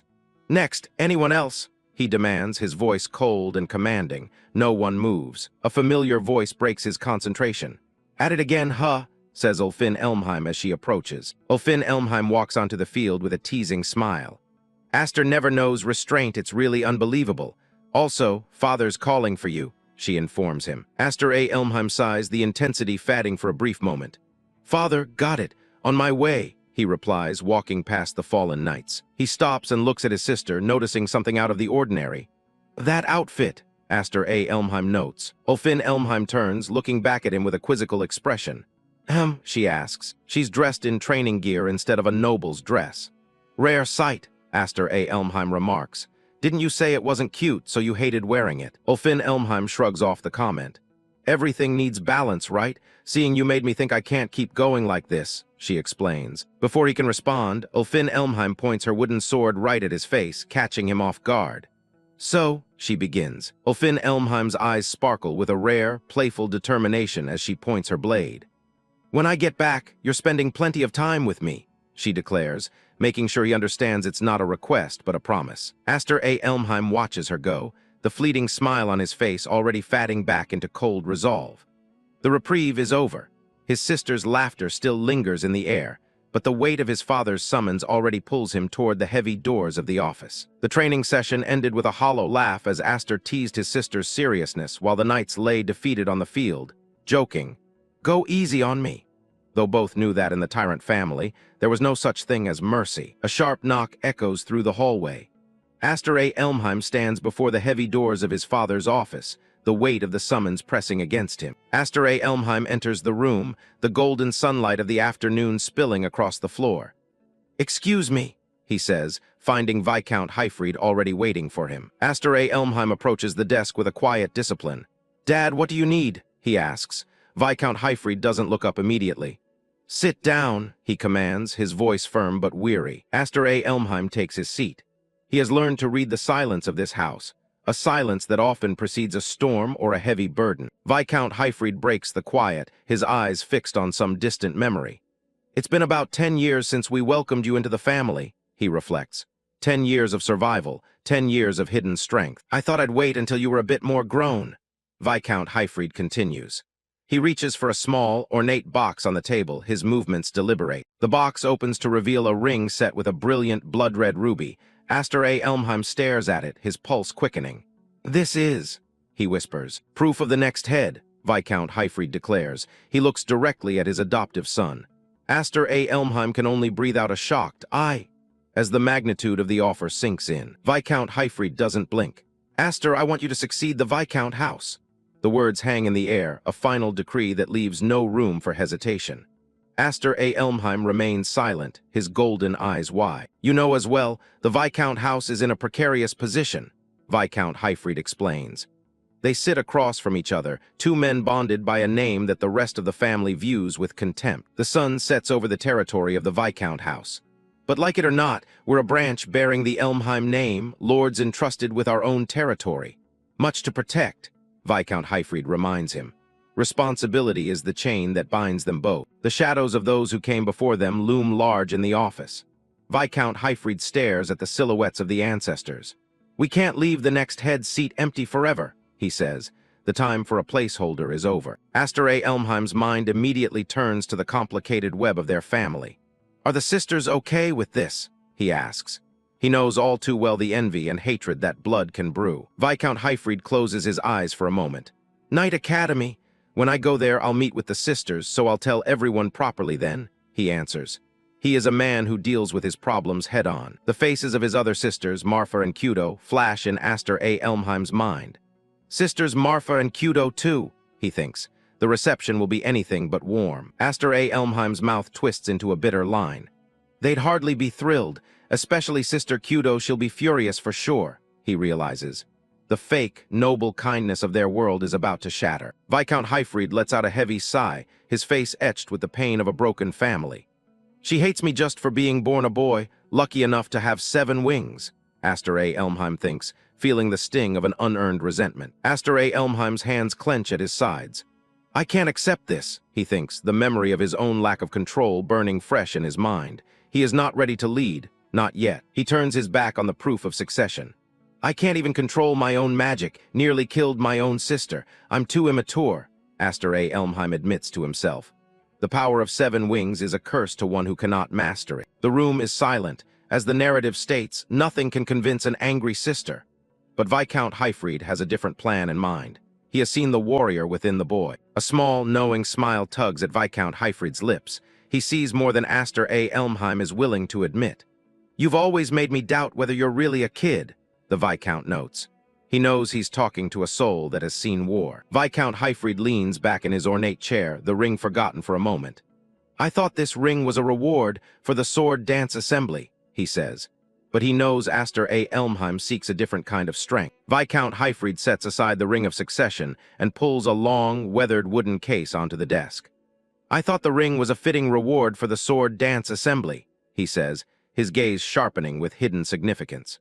But I suspect you've been looking for something far more substantial. The case sits between them, vibrating with a heavy, dormant energy that Aster Elmheim can feel in his very marrow. Viscount Hifreed places his hand on the lid, ready to unveil a secret more vital than any title. It seems you'd prefer this instead, he says, as he prepares to show Aster the key to taming his rampaging 7 wings. Revenge mode active. The rebellion begins. Aster Elmheim's eyes widen as the lid of the wooden case is finally lifted. That's, he gasps, feeling an immediate, ancient pressure radiating from within. This is not just a weapon, it is a legacy of blood and iron. Lying before him is the legendary magic sword, Graham. Viscount Hifreed reveals its true nature. The magic-devouring blade, specifically designed to control the chaotic, overwhelming strength of the 7 wings' power. This is the key to Aster Elmheim's survival and the ultimate tool for his vengeance. Deep within the secluded woods, Viscount Hifreed leads Aster Elmheim to a clearing. The location is perfect. Hifreed stops and declares, good, this place should do. Confusion flickers in Aster Elmheim's eyes. Why here? Father, if you're just showing me a sword, wouldn't the training hall have been fine? Viscount Hifreed's answer is grim. No, this is just a precaution. Viscount Hifreed recalls the destruction Aster Elmheim left in his wake during training. Walls shattered, floors cracked. You tend to break things quite often after all, he notes, knowing the training hall wouldn't survive what comes next. Viscount Hifreed presents the heirloom, its hilt gleaming with a dark, ancient power. This magic sword, Graham, is a famous blade passed down only to the eldest son of the Elmheim family. I had it brought from the main house for your sake. A sharp click echoes through the forest as Viscount Hifreed begins to unsheathe the weapon. The air grows heavy with anticipation. This is the true power of the Tyrant family. Aster Elmheim stares in disbelief. Something is wrong. The legendary blade. It isn't there. His breath hitches as he realizes the sheer absurdity of what he's seeing. Aster Elmheim's eyes widen as he mutters, "Is that a sword?" Viscount Hifreed reveals the cold reality of the heirloom. As you can see, this sword has no blade. Viscount Hifreed's mana begins to surge, bleeding into the hilt. However, if I imbue it with magic power like this, a violent, red energy erupts from the crossguard, forming a jagged edge of pure power. The red mana coalesces into a lethal edge. Viscount Hifreed explains the secret of the Elmheim legacy. This sword is a blade of potential, completed by the wielder's magic power. With a single, devastating swing, Viscount Hifreed unleashes the stored mana. A massive red blast tears through the landscape, obliterating everything in its path. The earth itself groans under the weight of the strike. The explosion clears, leaving a massive crater where a dense thicket once stood. The forest has been rewritten by a single stroke of the magic sword, Graham. Viscount Hifreed stands amidst the smoke. The blade of Graham still hums with lethal intent. He warns Aster Elmheim of the sword's danger. However, with mediocre magic power, you might find yourself completely drained by the blade instead. It's a sword with a history. The weight of the legacy is now thrust upon the young boy. Viscount Hifreed offers the hilt to Aster Elmheim with a challenging gaze. "So, do you want to give it a try?" Aster Elmheim grips the cold hilt. He can feel the ancient metal hunger for his energy. He prepares himself, ready to prove he is more than just a discarded noble. "My mana, into this sword?" Aster Elmheim whispers. He closes his eyes and focuses on the power swirling within his soul, the dormant potential of the 7 wings finally awakening. The ground trembles. Aster Elmheim grunts in pain as the sword begins to drain him. "Gah, this is..." Suddenly, a pillar of blinding golden light erupts from the hilt, dwarfing the power shown by Hifreed. The energy is uncontrollable. Aster Elmheim realizes with horror, "My mana is flowing into the sword on its own."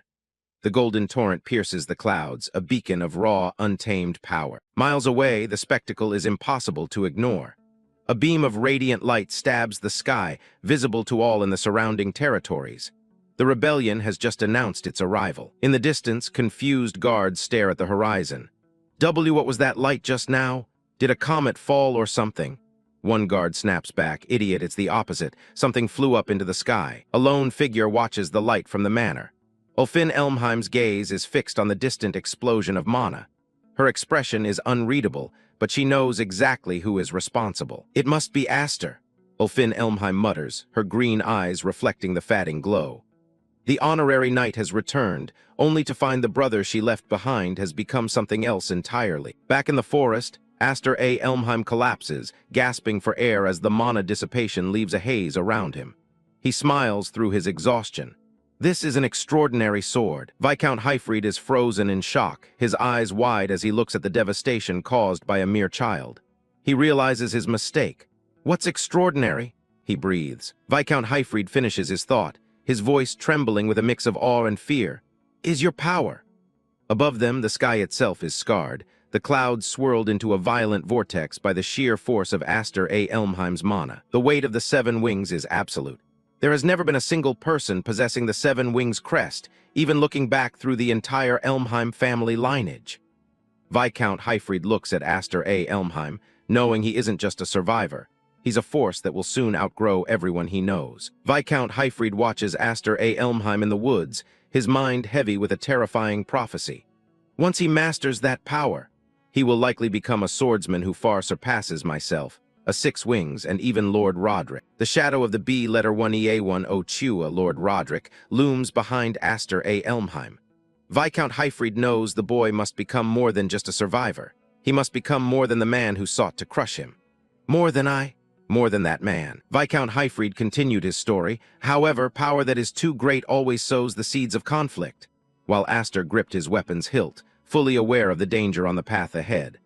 Power was a double-edged sword. The 7 Wings crest glows fiercely on Aster A. Elmheim's back, a mark of legend that double edges as a target. Viscount Hifreed warns, if it were to be known that you are a 7 Wings, spectral hands reach from the abyss, threatening to tear Aster A. Elmheim apart. Everyone would envy or even resent you.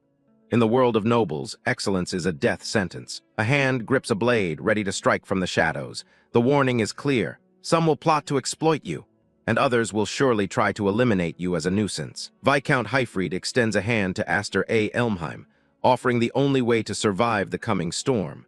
So, to ensure you don't regret your own powerlessness when that time comes, the Viscount looks at his son with grim determination. Strength is no longer a choice, it is a necessity. Become strong while you still can, Aster. Aster A. Elmheim takes the hand, a vow sealed in the silence of the woods. That's right. I will no longer live a miserable life like I did in my previous one.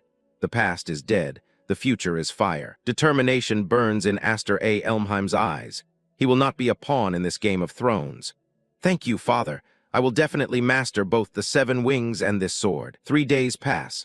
The Hifreed Manor is abuzz with activity as Viscount Hifreed, Viscountess Elmheim, and the young girls gather at the grand staircase. Welcome home. The doors swing open to reveal the return of the prodigal daughter. Alongside the calm Manhwa stands a fiery young woman. Both of you, the unworthy Kudryavka, I have returned. Kudryavka, the energetic night sister, prepares to unleash her excitement on the household. She's back from the academy, and her arrival is anything but quiet. With a wide grin and open arms, Kudryavka calls for affection. Now, my lovely little sisters, give your beloved big sister a reunion hug. The younger girls completely ignore her grand gesture, rushing past to embrace the white-haired Manhwa instead. Welcome home, Sister Manhwa. Kudryavka is left hugging the air. Rejection hits Kudryavka like a physical blow. She stands alone in the middle of the hall, bewildered. Huh, what about a hug for Sister Kudo? The reason for the cold shoulder is revealed. But Sister Kudo, you always mess up my hair immediately. In the face of knightly training, domestic elegance must be protected. Kudryavka crosses her arms, feigning a modest knightly persona. In no way, I who have perfectly mastered the way of chivalry would never behave so immodestly.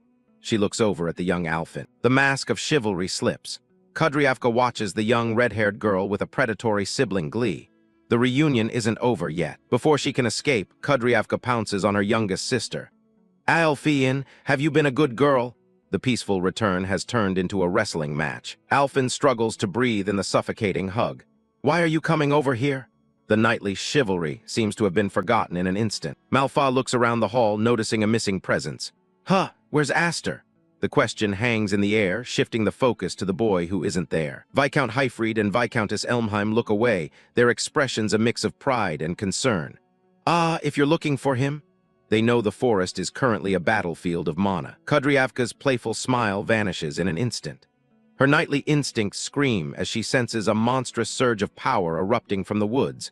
The very air around the manor feels electrified by the impending storm. In the distance, a violent pillar of red mana tears into the sky, shaking the foundation of the estate. While the family watches in shock, deep in the forest, Aster A. Elmheim is drowning in the raw, terrifying intensity of his own power. Aster A. Elmheim pushes his body to the limit in the secluded forest. The red mana of the 7 Wings crest flaring wildly around him as he struggles for breath. Sweat pours down Aster A. Elmheim's face as he grits his teeth against the overwhelming pressure. He can feel his control slipping. Damn, it's no good. The magic sword Graham hums with unstable power in Aster A. Elmheim's grip. He realizes the terrifying cost of his potential. I can create a sword with my magic, but I'm already at my limit just trying to keep it under control. Aster A. Elmheim stands in the center of a scarred clearing, the earth itself broken by his training. His thoughts drift to the standard he must meet. What should I do to become like father? A familiar voice cuts through the silence of the woods. Kudryavka has arrived, watching from the shadows with a sharp gaze.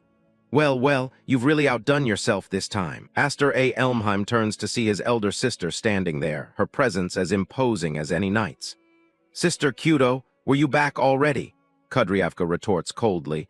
To think you didn't even show up to welcome your sister back. Kudryavka's smile is anything but warm. She mocks Aster A. Elmheim's lack of courtesy. Isn't that rather cold of you? Walking towards him with measured steps, Alfin lets her resentment show. Or is it because you think you're special and don't even bother to notice us? Kudryavka mentions the prestige Aster Elmheim has inadvertently gained. I heard all about what happened at the Sword Dance Assembly. The Knight Academy was buzzing with rumors about you, after all. I'm sure Father must be very proud. Aster Elmheim maintains his composure, reciprocating the observation. The same goes for you, sister. I heard that even as a trainee, you've already been active in numerous missions. The honorary knight medal gleams on Kudryavka's uniform, a testament to her lethal skill. Aster Elmheim notes, and that Sister Kudo was the only knight to be awarded the honorary knight medal this year. Kudryavka's tone is sharp, her ambition clear as she looks at the hilt in Aster Elmheim's hand. Well, if I couldn't at least do that, I'd never be able to succeed Father. The air between them grows heavy. Kudryavka confronts him directly. I heard you turned down the offer to be the successor. Did you do it for my sake? Aster Elmheim is momentarily stunned by her knowledge. So Father told her. He really went and caused a lot of unnecessary trouble. He thinks to himself, that wasn't my intention, I just didn't think I was worthy yet. Kudryavka's lips thin, her playful mask beginning to crumble. She sees right through the noble family's kindness. Kudryavka continues her relentless stroll, her eyes burning with a dark intensity. Honestly, both Father and you, Aster. With a fluid, lethal motion, Kudryavka draws her blade. Knowing what my dream is, you're being so spiteful. The reunion is over. The training has become an execution. Shock ripples through Aster Elmheim as he senses the shift in atmosphere. Alfin's killing intent is undeniable. A massive blast of blue mana erupts as Kudryavka strikes. The force is cataclysmic, tearing through the trees like they were paper. The forest floor explodes in a hail of dirt and splinters. Kudryavka's swing is broad and devastating, leaving Aster Elmheim no choice but to move. Aster Elmheim barely manages to evade the lethal arc, his heart hammering against his ribs. Ha! The ground where he stood an instant ago is gone. The debris is still falling when Aster Elmheim shouts in disbelief. What are you doing all of a sudden, sis? Kudryavka stands poised in the center of the destruction, her blade resting easily at her side. Now then, it's been a while, so Big Sister will give you a little test. A wild, battle-hungry grin spreads across Kudryavka's face. She isn't just testing him, she's ready to crush him. Next, she warns, I'm coming at you for real. Aster Elmheim's heart hammers. He's out of time and offers a desperate excuse. Wait, Sister Alfin, this sword is still incomplete. Kudryavka stares down Aster Elmheim with the cold, unyielding eyes of a veteran. Her voice is like a whip across his pride. Can you make the same excuse when you're facing an enemy on the battlefield? The word echoes in the clearing, chilling the air. Enemy? Aster Elmheim realizes that in this forest his sister is no longer a guardian, she is a predator. Kudryavka lunges forward, her blade a blur of lethal blue energy. She isn't holding back. The knight's code is to always be ready for battle. If you keep holding back, I might just crush you. The earth shatters under the weight of Kudryavka's assault. A massive shockwave tears through the forest floor, forcing Aster Elmheim to realize that survival is the only victory left. Aster Elmheim watches the destruction rain down, his desperation mounting as he struggles with his own volatile power. You've got to be kidding me. I already have my hands full just trying to control my magic power. Gold light ignites in Aster Elmheim's eyes. He stops suppressing the red mana, letting it flare into a violent shield. But I have no choice. If I don't, my sister is seriously. Kudryavka's glowing blade descends like a falling star, a strike meant to end the duel. Aster Elmheim grits his teeth, the cold reality of the moment finally sinking in.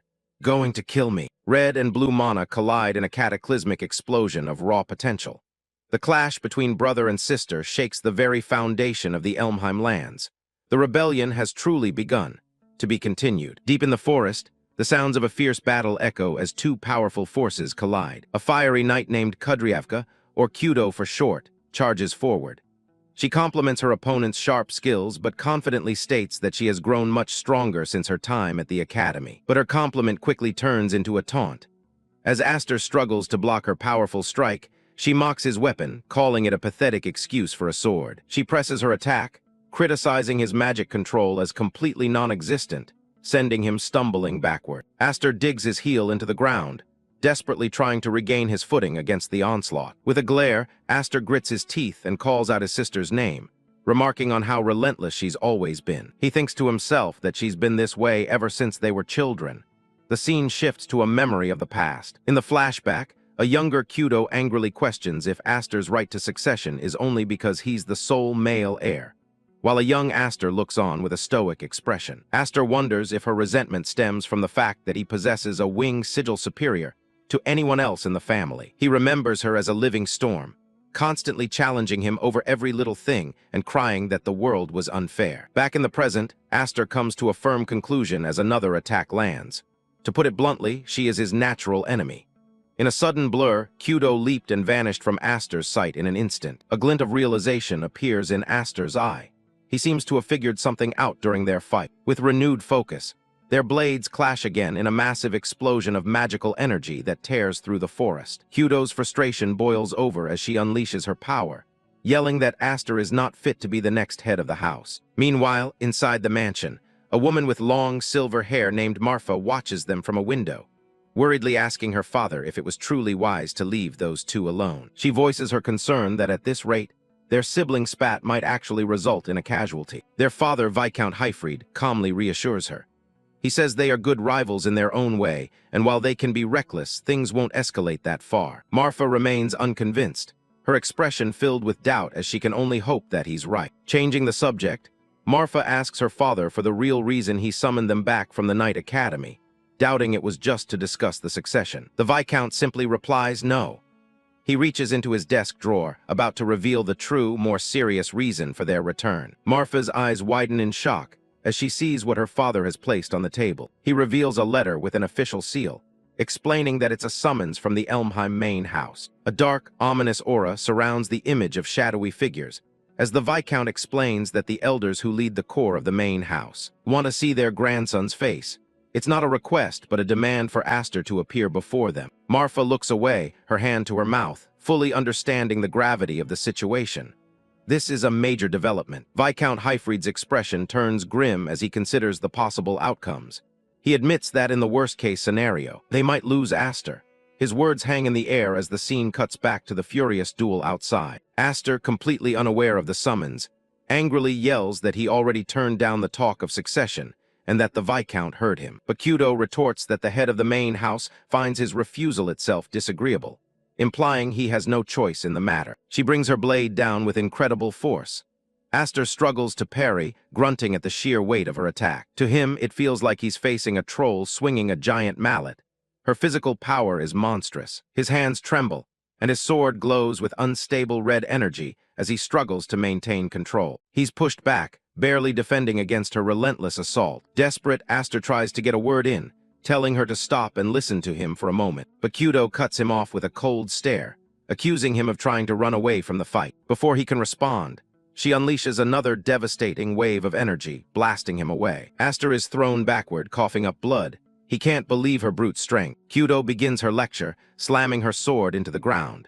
She declares that being able to only swing a sword makes a warrior third-rate. She continues her lecture, stating that those who can only handle magic are merely second-rate. Kyudo stands confidently, concluding that only when a warrior masters both the sword and magic can they finally be considered first-rate. She rests her massive sword on her shoulder and lets out a sigh, telling Aster that she's disappointed in him. As she speaks, the narration explains the power system.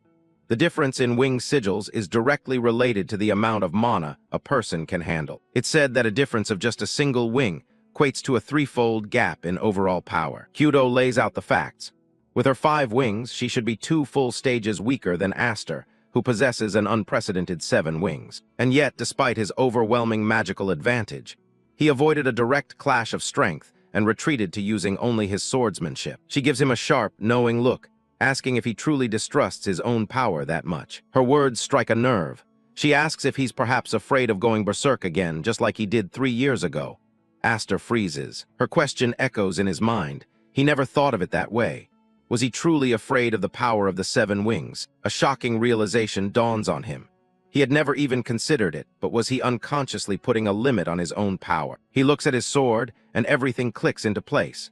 The blade felt unstable because he had been forcibly suppressing his own magic all this time. While Aster is lost in thought, Kyudo begins to gather her magic, telling him that he possesses everything she ever wanted. She accuses him of being arrogant, letting his incredible gift rot away without even realizing how lucky he is. With a final, desperate roar, She unleashes all of her power, demanding that if he won't use it, he should give it all to her. But this time, Aster doesn't flinch. His expression is calm, resolute.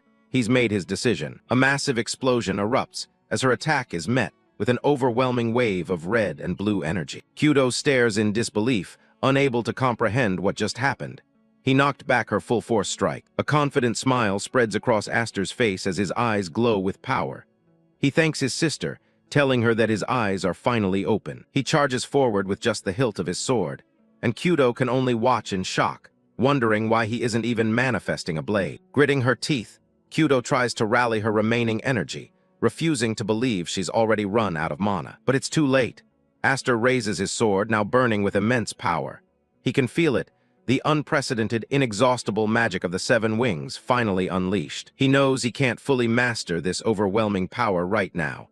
But for this one moment, he'll pour every last drop of it into a single point of impact. Kyudo smirks, impressed that he's managed to come up with a plan, though she still dismisses him as a half-wit. But Aster's resolve is firm. He thinks to himself that he has no intention of wasting this second life he's been given. It's not about the power, the sword, or even the family name. He won't waste this chance because all of these things, a loving family, incredible power, were things he could never obtain in his previous life, no matter how hard he fought. Kyudo catches his murmurings, confused by his mention of a second life. With his mind made up, Aster unleashes a torrent of crimson energy. He swings his sword, a blade of pure power extending from the hilt. The attack hurtles towards Kyudo, who can only stammer in disbelief. But it was a feint. In the blink of an eye, he vanishes and reappears right in front of her, ready to strike. His hand is pressed to his chest, channeling the very core of his power. His decision is final, no more holding back. For the first time, Kyudo feels true fear. Her eyes widen as she finally realizes the terrifying gap between them. With a final, devastating swing, Aster brings his full power down, ending the duel in a single, overwhelming blow. Kudryavka's eyes shot open. She was alive, but the last thing she remembered was the heat of battle. Sunlight streamed into the room, a place that felt all too familiar. She wondered how she could have been in the heat of battle just moments ago, only to wake up now in her own bed. Just then, a calm voice called out to her, nodding that she was finally awake. Standing by the window was a graceful woman with long, silver hair. It was her older sister, Marfa, who commented on how long she'd been asleep. Suddenly, the memory of her duel came flooding back. Kudryavka sat bolt upright, panicking as she remembered her fight against Aster. Marfa smiled gently, reassuring her. She explained that it was Aster himself who had carried the unconscious Kudryavka all the way here. She relayed Aster's cover story, that Kudryavka had simply fallen asleep during the match due to exhaustion from her journey. But Kudryavka knew that wasn't true. She stared blankly, understanding what had really happened. The scene of the final moment replayed in her mind.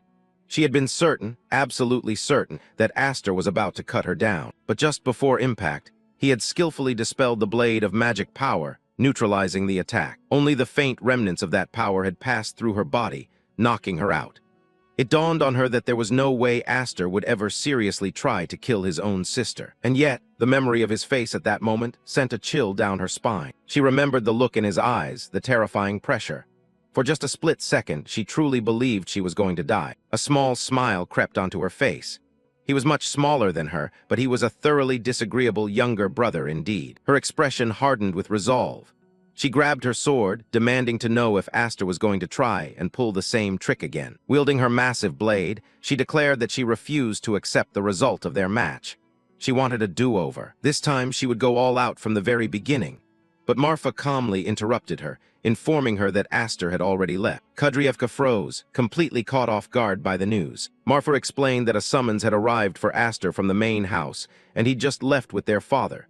Seeing her sister's confusion, she asked, "Huh, you didn't know?" The casual question confirmed her fears. Kudryavka's face went pale as the reality of the situation sank in. They had left without her. Panic set in as she realized what was happening. She screamed out that no one had told her anything about this. Meanwhile, a carriage was already making its way down the cobbled streets, carrying Aster and his father away from the estate. Inside, Aster stared out the window with a quiet, unreadable expression, contemplating the journey ahead. His father, Viscount Hifreed, began to explain the gravity of their situation. The people they were about to meet were the elders of House Elmheim, a powerful group that operated from the shadows. They were former heads of the main and branch houses, who still held immense influence despite being retired.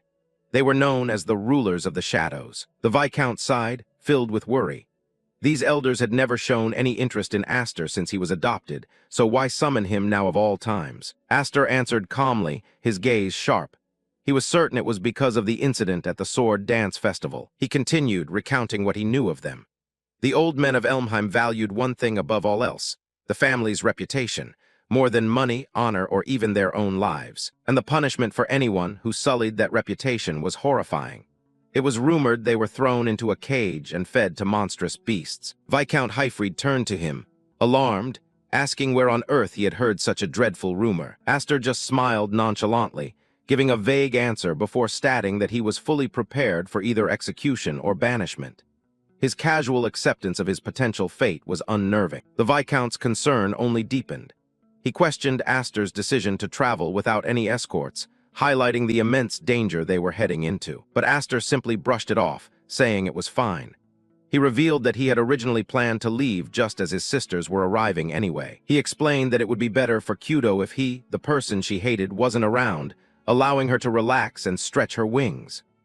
The Viscount could only watch his son, a complicated expression on his face. Looking down at his sword, Aster added that his duel with Kudo had been a blessing in disguise. Thanks to her, he was finally starting to understand how to handle the mysterious blade, Graham. He now felt he could draw out the power of the 7 wings more than ever before.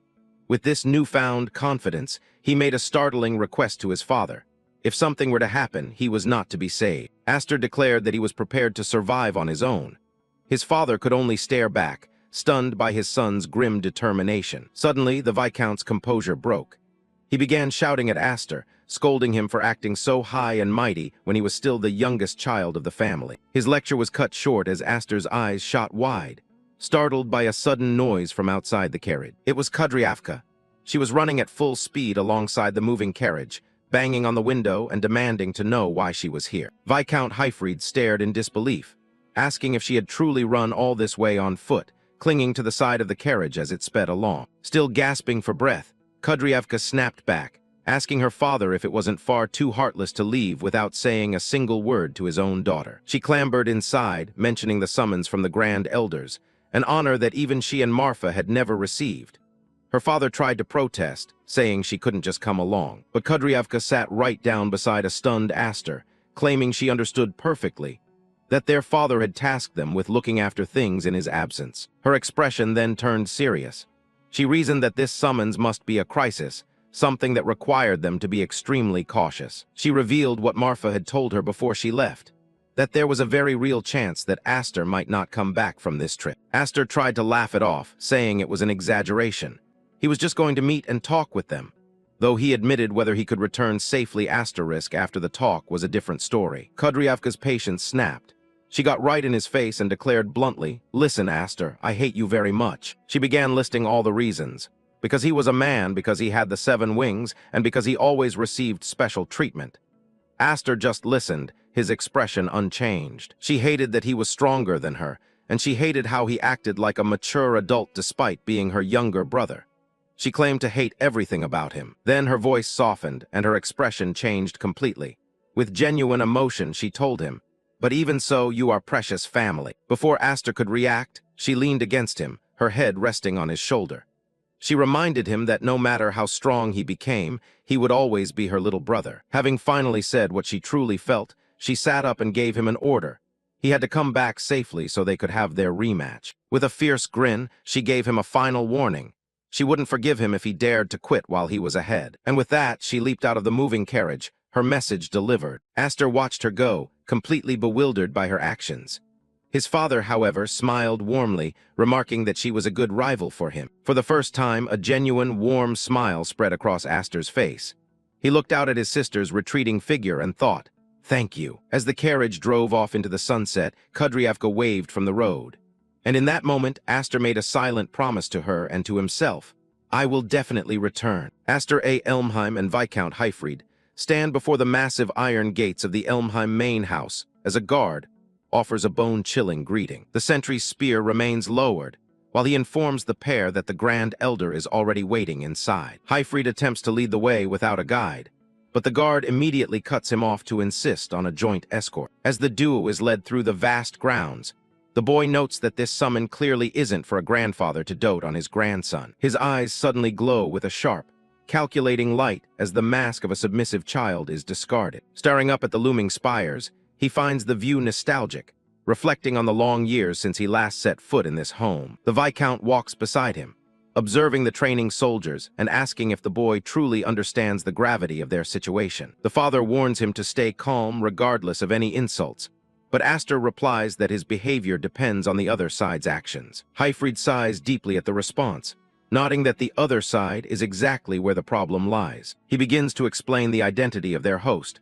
but the boy is already sensing a powerful, suffocating presence. Mention of dollies follows, nodding he is nowhere to be seen, likely because a return is difficult after having his dominant hand crushed. The Viscount looks down at him, checking to see if his foster son is even listening to the warnings. They reach the inner sanctum where the father surrenders his sword, while the boy flashes a shallow, fake smile at the guards. Internally, the young rebel decides he will remain as silent as a clam today, simply because his sister asked him to return safely. The heavy doors groan open, finally revealing the path that leads straight to the elders. A loud voice echoes through the hall, announcing the official arrival of Lord Hifreed and his son. The two walk down the long red carpet as a voice calls out from the shadows, nodding it has been 10 years since their last visit. A close-up reveals a weathered, bearded face, as Zenith A. Elmheim acknowledges his grandson with a cold, dismissive tone. Hifreed immediately drops to one knee in a show of formal respect to greet the sixth head. In the vast, oppressive hall,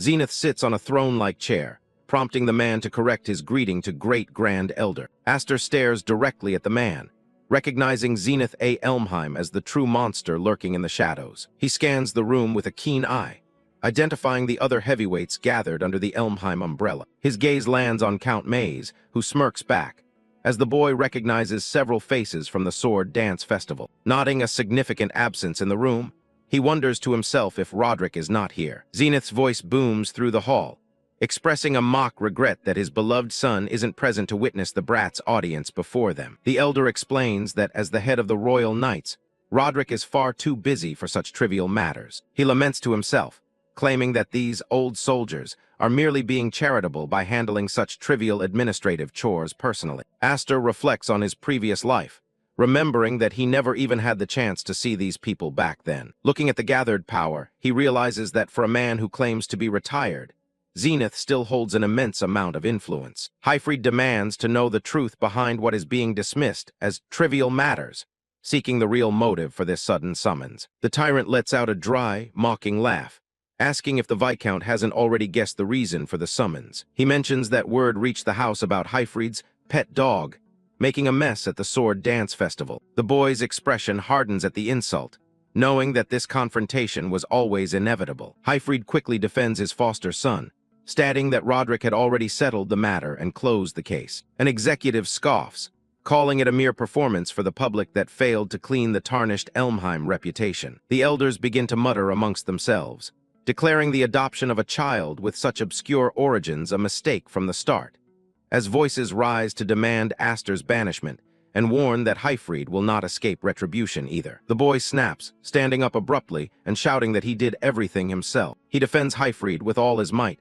screaming that his father had nothing to do with his actions. The Viscount remains silent, his head bowed as he trembles under the weight of the judgment. Aster looks at his foster father, the realization of the family's cold cruelty finally sinking in. Zenith sneers at the outburst, finding the lack of discipline predictable and mocking a child for trying to interrupt adults. The old man reminds them of the family's might, leading 12,000 knights who will not be mocked by a stray. He stares down at them, lecturing about the weight of the name, claiming Elmheim is a holy signboard, not just a family. He warns that the knights are not a monolith, and that countless shadows are always watching for a chance to strike. Count Maze watches with a thin smile as Zenith explains that the struggle for power never ends, even within these walls. Zenith strikes his cane against the floor, demanding peace of mind and a guarantee of absolute loyalty. Hifreed's eyes go wide as a glowing blade is presented, the air growing heavy with the scent of blood and betrayal. The monster demands proof that Hifreed isn't a traitor, mocking him for failing to protect his liege in the past. He reminds the man of the price already paid, mentioning how they forced Roderick to maim dollies in this very hall. A face contorted into a mask of pure malice issues a final, lethal command.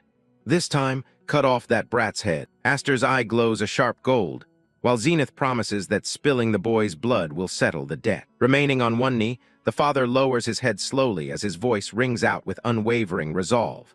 I refuse. The man declares that if he must cut down his own child, he would gladly take his own life instead. Zenith lets out a cold HMPH, his expression unreadable as he absorbs the defiance. The Grand Elder slams his cane down again, the sound echoing through the hall like a death knell. His aura explodes in a wave of terrifying pressure, declaring that if that is the choice, then everyone must die. He laughs as he formally dissolves the Viscount house, ordering the guards to draw their steel and surround them. Hifreed is trapped with swords leveled at his throat, and the execution is imminent. Aster breaks the tension with a chillingly calm voice, asking, "Why are you so frightened, Grand Elder?" Zenith freezes in place, his one good eye widening in shock at the boy's sheer audacity. The boy mocks them all, calling it unsightly for grown adults to huddle together and tremble in fear. He tells them to do whatever they like with banishment or execution, but his voice drops to a deadly whisper.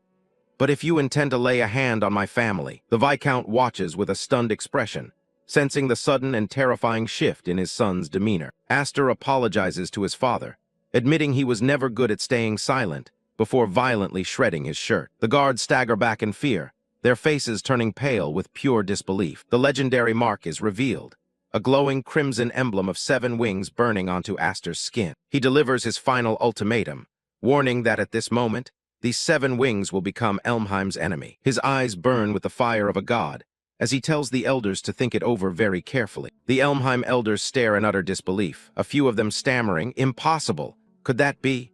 The 7 wings emblem. One elder strained his eyes wide, peering intently as he stammered in disbelief. "Is it not a fake? For hundreds of years, that thing appearing on a human body has been." Beside him, another noble stammered, his gaze locked onto the boy. "However, that crest is unmistakably." The Grand Elder hissed the word, "brat," his mask of calculated indifference slipping for a moment. He then demanded to know if Aster truly grasped the magnitude of what he was revealing. "Do you understand the meaning of that which you are showing us now? Do you understand?" The boy offered a cold smirk in return. "Yeah, like the more wings there are, the more surprised people get." Count Maze suddenly erupted into laughter, the sound sharp and jarring against the suffocating tension of the hall. "Ha ha ha." Count Maze waved his hand dismissively, telling the others to ignore him and carry on. "No, excuse me, please continue." Beside him, the others sat frozen in shock, cold sweat pouring down their faces. The old man began to explain that the wing emblem was originally an organ for magic generation.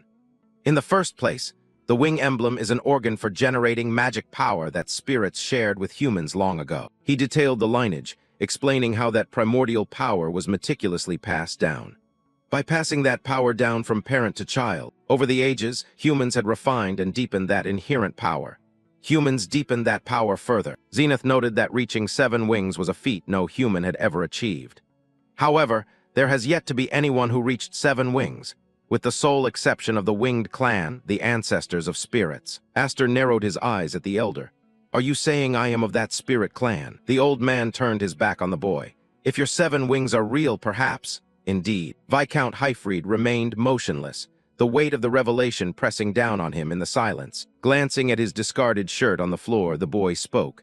"I am a child of the Viscount house. At this point, my birth doesn't matter." He then glared through the circle of blades. "What I want to ask right now is just whether or not you all have the resolve to make an enemy of me." Aster mused that if he were driven out, many other noble houses would kill for the chance to welcome him. "Suppose I were driven out of Elmheim. There are likely many among the martial nobility who would want to welcome the 7 wings." He warned that he would become a catastrophic threat to those already paralyzed by fear. "If that happens, for you people who already fear rebellion, it would become a major threat. Rather, you should want to keep me close at hand, surpassing even that Duke Roderick." The signboard known as 7 Wings. An elder gasped in shock at the boy's sheer audacity. The boy thought to himself that the Elmheim family was far from a unified front. Just as this old man said earlier, even Elmheim is not a monolith. In fact, a rebellion will occur. A vision of a future he once lived flickered in his mind. A brutal civil war that would consume the entire nation. A massive civil war involving the whole country. I have seen that future once before. To survive the coming storm, he needed to draw the line between friend and foe right now. For me and the Viscount house to survive in the future, I want to at least determine right here who is an enemy and who is an ally. even if I have to take some risks. Zenith let out a jagged laugh. Kaka, you think you have that much worth? He pointed out that they still lacked any concrete proof. There isn't even proof that those 7 wings are real. The boy met his gaze with chilling defiance. If you think there isn't, just kill me quickly. The elder's eye glowed with a predatory light. At that time, it will be a war between me and you all. Aster clenched his teeth, wondering if they would finally take his bait. Killing someone like me right now would be easy, but, well, if Elmheim got serious. Now, what will they do? Will they take the bait? Count Maze watched the standoff with pure amusement, clapping his hands a few times to shatter the suffocating tension. Then he stood up, cutting through the silence. This conversation seems to be going in circles. He turned to the Grand Elder with a calculated suggestion. Grand Elder, for now, how about we try imposing a trial on him? An elder barked at Maze, questioning his interference. Count Maze, what are you? But the silver-haired noble simply smiled, nodding the curiosity in the room. Because you want to see it, don't you? The power of the 7 wings. Maze's smile turned razor-sharp. It won't be too late to decide his treatment after that. Gesturing broadly, he remarked that a clan as renowned as Elmheim must have a suitable trial. How about it? Being the mansion of the world's renowned martial clan, surely there are 1 or 2 suitable trials. Aster studied the silver-haired noble carefully. There's no mistake, this man. He decided that for the moment, the Count was a useful asset. Is an ally. Zenith laughed harshly, conceding to the idea. Kaka, very well, follow me. The old man declared it was his burden to teach a lesson to a disrespectful grandson. Teaching a lesson to a grandson who doesn't know how to speak properly is also an old man's duty. The boy stared down into the pitch-black depths of the trial grounds. This is the trial grounds? It's quite dark. Zenith explained that the darkness led to an underground bunker linked to the city's sewers.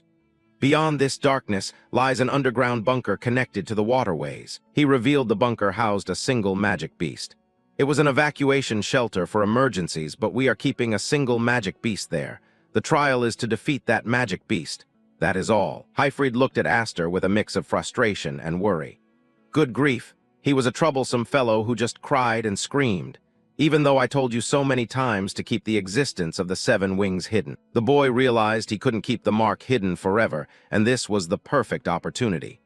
I can't keep such a conspicuous thing hidden forever. It was a perfect opportunity. The Viscount watched with concern as the boy prepared for the trial. Don't let your guard down, okay? Without hesitation, Aster leaped into the darkness of the pit.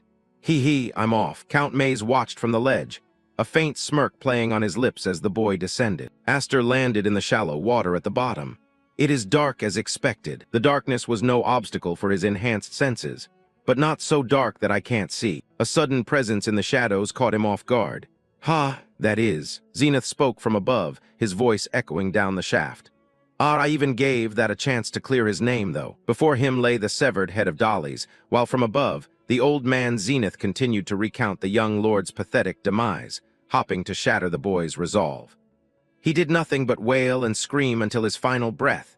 It was a sight too wretched to behold. A massive blue-furred beast emerged from the gloom, stalking toward the boy. The Grand Elder issued a cold command as Aster drew his sword. Don't you disappoint me now, brat. The beast bared its fangs and let out a deafening roar as the trial officially commenced. Now then, let the trial begin. Aster stood his ground, his pity reserved only for the weak. So the rumors that the Elmheims keep magical beasts in their manor were true. Just this once, I pity you, Dollies. He reflected on the corruption of the house that bred such monsters. Let us lament that such monsters were born into this house. The monster lunged forward, but the boy remained unfazed. But he moved with blinding speed, delivering a flurry of slashes to the beast. The onlookers above witnessed the exchange of strikes, their faces contorted with pure terror. Oh, Aster compared the beast to a far more terrifying threat he knew. To me, my sister is much scarier. The beast didn't fall. Instead, purple energy began to emanate from its wounds. The boy's eyes widened as he sensed the unnatural nature of the creature. Wah! The realization hit him as the beast's body began to twist and reform. No way, this guy. The creature was a mockery of life, fueled by necrotic energy. Is undead. Viscount Hifreed cried out in disbelief at the choice of opponent. An undead. Zenith explained the creature's origin with a callous tone. That thing is drawn to the scent of death. I suppose it thought it could find its fill of carrion here, so it came crawling into the basement. He revealed that the beast was a permanent fixture used for the family's dark purposes. Since it won't die no matter if you slash it or burn it. I had it captured. thinking it would be the perfect opponent to test one's strength. The old man's admission of how they disposed of corpses left Hifreed speechless. Thanks to that, we no longer have trouble disposing of corpses. A portly viscount protested the blatant unfairness of the task. An undead is too much for even a seasoned knight to handle, and yet you order him to kill it. He questioned whether the elders were truly willing to sacrifice the prodigy they had just discovered. Do you intend to just stand by and watch a child of the Seven Wings die? Zenith dismissed the boy's potential if he couldn't survive this. If that happens, it just means he was nothing more than a blowhard. A wing crest without power is worth less than a mere decoration. The Grand Elder didn't care for Aster's survival, seeing other paths forward. Don't worry, even if he dies, there are ways. In fact, that might actually be more convenient for us. The Count watched the battle unfold, a cold amusement in his eyes. He noted the discrepancy between the boy's words and his current struggle. He talked so big. Maze silently urged Aster to prove his worth. Don't go dying on us so easily, Aster. The boy's blade bit into the beast, but the lack of impact was unsettling. No matter how much I slash, there's just no feedback at all. The creature's unnatural vitality was far beyond anything he had ever faced. Plus, its regenerative power is phenomenal compared to a normal undead. He realized conventional methods were useless against a creature that was already dead. To begin with, an undead is already dead. The only known ways to destroy such a horror were through extreme heat or divine intervention. To kill it completely, you either burn it to death with sunlight. Purification through holy weapons was the standard practice for dealing with such things. Or you must purify it with a weapon imbued with holiness. Lacking those means, standard protocol dictated avoidance rather than confrontation.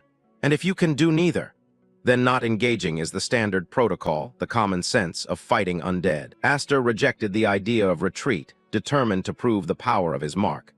But of course, there's no path for retreat. If I just use superficial, standard methods, there's no meaning in being a Seven Wings. He channeled his immense mana into the blade, the air crackling with power. With a single, overwhelming strike, he prepared to crush the immortal creature. To prove my worth, I'll show them I can crush a mere undead with sheer force. The strike landed with devastating force, shattering the stone floor and sending dust into the air. The portly viscount reeled back from the shockwave, his eyes wide with utter disbelief.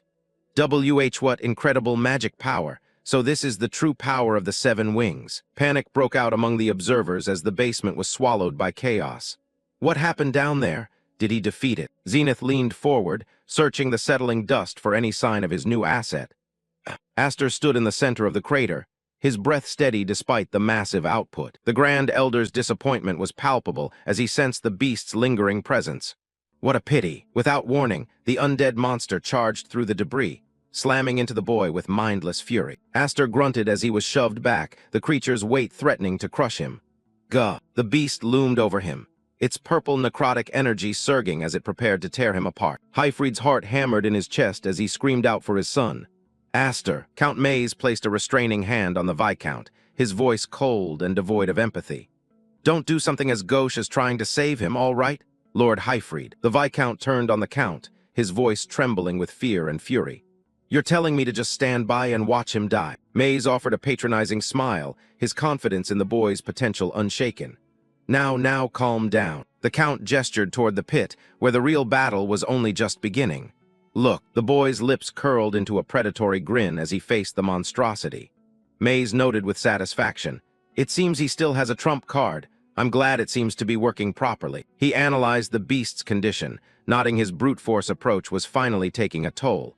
It's gotten quite a bit slimmer than before. Aster ignited his mana once more, his weapon pulsing with a fierce crimson radiance. He drove his blade into the creature's maw, meeting the undead's roar with a strike of pure destruction. Dark energy erupted from the beast's head as the attack tore through its necrotic core. Aster's voice rang out with absolute conviction as he prepared to grind the monster into dust. In that case, I'll just keep doing the same thing until you die. The basement was filled with the rhythmic flash of steel as the boy methodically dismantled the beast. Hifreed watched the savage display, haunted by a memory of a power he had seen long ago. I showed that once before, but the images of the past clashed with the reality before him, revealing a terrifying truth. The Viscount realized that the boy's power had transcended all expectations. No, it's something else, something different. The structural integrity of the manor basement groaned under the strain. Hey, This place is going to collapse. Servants rushed to protect the Grand Elder as the floor began to give way. Great Elder, this way. Zenith stared into the swirling red vortex, witnessing the true awakening of a legend. Oh, so this is. Down below, Aster stands at the eye of the storm, as the true power of the mark is finally unveiled to the world. The power of the 7 wings. The dust finally starts to settle, leaving the Elmheim elders in complete shock. One of them is even trembling on the ground, unable to process what just happened. Zenith Elmheim stands at the edge of the pit, looking down at the wreckage. There's no sign of the beast anymore, it's just gone. The great Grand Elder's eyes narrow as he realizes the undead creature was completely pulverized. Even for someone as powerful as him, seeing a nearly immortal beast crushed so easily is unsettling. He notes that it wasn't even a matter of technique. It was just a massive surge of brute force that swallowed everything in a vortex of magic. Down in the center of the crater, Aster Elmheim stares up, his glowing blade still pulsing with energy. To Zenith, the boy doesn't look like a student. He looks like a threat. Zenith turns to Viscount Hifreed, asking if this destructive display was actually part of the plan. The foster father looks back, seemingly just as stunned by the result. Hifreed admits that even he's constantly amazed by how fast his son is growing. He's clearly proud, even if the situation is getting out of hand. Count Maze leans in with a smirk, cutting right to the chase.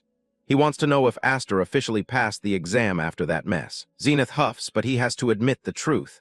With that level of power, nobody in the room is going to dare raise an objection. Maze calls down to the pit, letting Aster know that the trial is officially over and he passed. Aster stands in the middle of the cracked arena, the residual wind still whipping around him. The heavy chains that were supposed to hold the beast are now nothing but scrap metal. He looks up at them with a calm face, asking for a rope to be dropped down since he destroyed the exit. Later, Zenith watches through a window as the boy prepares to leave the estate. He's clearly keeping a very close eye on the Wingless failure. Inside his study, Zenith offers Aster a place in the main family's inner circle. He warns the boy that if he passes this up, there won't be another invitation. Aster turns his back without hesitation. He explains that he has no interest in getting involved in a succession war that would just make his cousins restless. Zenith lets out a sharp laugh, finding the boy's humility almost offensive. He can tell Aster is hiding his true intentions behind a polite mask. He leans forward, his gaze piercing. He tells Aster that he can see the raw ambition burning in his eyes, no matter how hard he tries to hide it. The elder doesn't hold back, flat out accusing Aster of planning to turn his blade against the Elmheim family one day. He asks point-blank if Roderick's head is what he's really after. Aster freezes for a second, caught off guard by the old man's bluntness. Zenith tells him not to be so guarded, claiming he isn't interested in probing for motives right now. He seems strangely relaxed about the whole thing. Aster is genuinely confused by the reaction. He asks why a rebel like him wouldn't be considered an immediate enemy to the head of the house. Zenith explains that the Elmheim family isn't a unified front. Even at the top, there's internal conflict and shifting alliances. He admits that Roderick has become a bit too arrogant for his liking. If Aster's existence serves as a deterrent to the man, then the elder is happy to let him run free. But it comes with a lethal warning. He makes it clear that if Aster ever bares his fangs at him, the conversation will end very differently. Aster steps out of the room, thinking that the monster geezer of Elmheim is just as dangerous as the rumors say. He's relieved to finally be out of there. Hifreed and Maze are waiting in the hallway. Aster casually mentions that the elder wanted to welcome him into the main family, but he refused the offer. Hifreed is stunned, wondering why his son would walk away from such a massive opportunity for power and status. Maze just thinks the whole situation is hilarious, calling it a total shame. He seems to enjoy the chaos Aster is causing. The flamboyant Count explains that Aster could have lived a much sweeter life with the main family's backing. Aster stops and asks him why he proposed to help earlier. Maze laughs it off, claiming he has no idea what Aster is talking about. He's clearly playing some kind of game. He claims he just felt like teasing a cheeky brat, and that was all. Aster just gives him a flat, unimpressed look. Maze drops the act for a moment and puts a hand on Aster's shoulder. He declares that from this day forward, Aster is officially a child of the 7 wings in both name and reality. All around them, the other nobles and attendants are staring. They can sense the shift in the air, and they know Aster is the center of it. The onlookers are already whispering. Some want to use him, others want him dead, but everyone agrees that he's a piece on the board they can't ignore. Maze warns him that the wing crest on his back carries tremendous prestige. From now on, The number of people coming after him is only going to increase. Aster looks him right in the eyes, asking if Maze is planning to be one of those people coming after him. Maze meets his gaze with a calm, unreadable expression. He's clearly more than just a playful noble. He reveals that he's actually a director for the Knight Academy. Staking a claim on promising young talents early is just part of his job. He points out that the old man in the room is doing the exact same thing. Everyone is trying to get a piece of Aster's future. Maze waves goodbye, telling Aster he's looking forward to seeing him enroll at their academy. He walks away with a confident stride. Aster watches him go, thinking that the man is incredibly hard to read.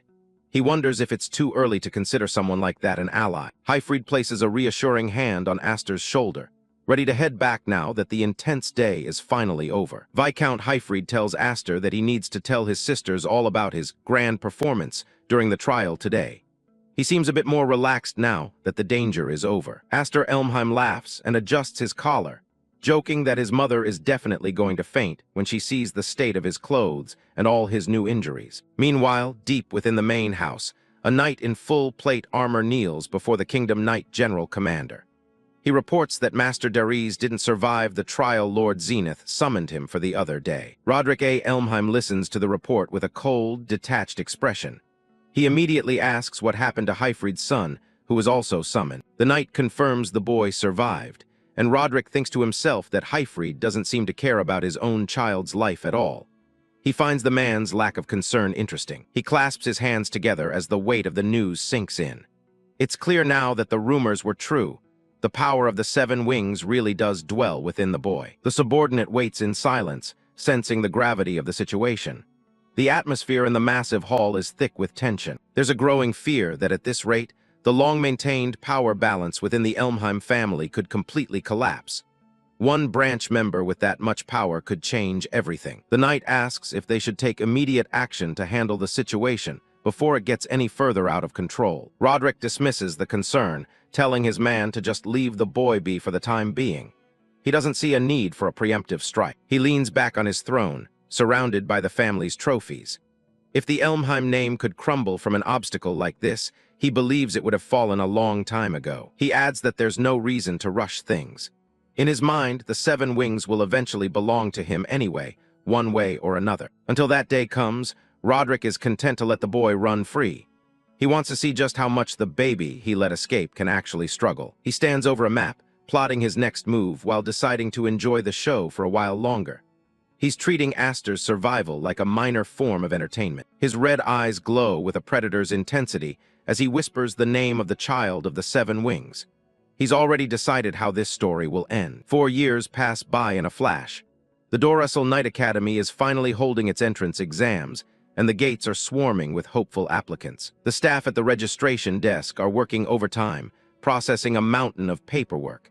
They're constantly shouting for the applicants to move forward as soon as they're done. A young man walks through the crowd, drawing hushed whispers and surprised looks from the people around him.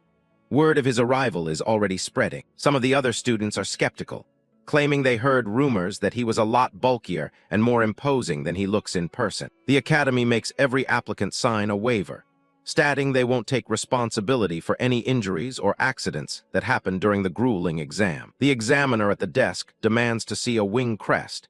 He makes it clear that they can't let anyone through who doesn't possess magic. The official looks at the name on the form, Aster Elmheim. The Elmheim surname immediately causes him to stop and take a second look. He looks up at Aster with a skeptical, almost annoyed expression, waiting for proof of his lineage. Aster is a lot taller and more muscular now, standing with a confident posture. He casually mentions that his wing crest is in a hard-to-show place, and he'd rather not reveal it here. He flashes a smug grin at the examiner, asking if he can't just use his face as a pass, since everyone seems to recognize him anyway. The massive academy grounds are packed with thousands of young men and women, all vying for a spot among the kingdom's elite knights. As Aster walks through the courtyard, some of the other examinees start heckling him, trying to provoke a reaction from the famous newcomer. A guy with long hair and a smug attitude stands in his way.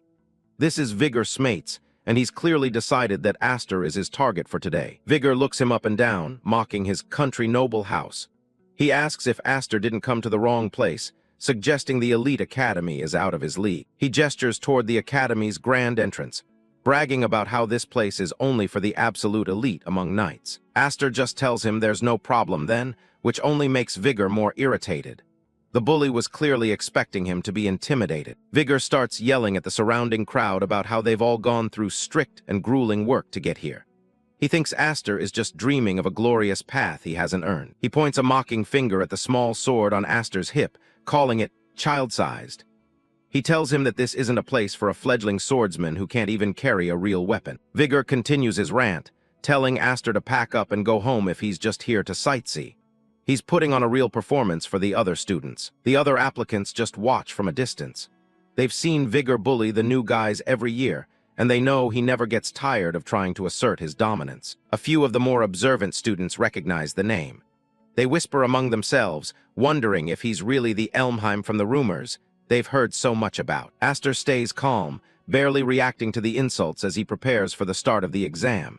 He's clearly heard it all before. Suddenly, a new voice cuts through the courtyard, calling out to Cousin Aster.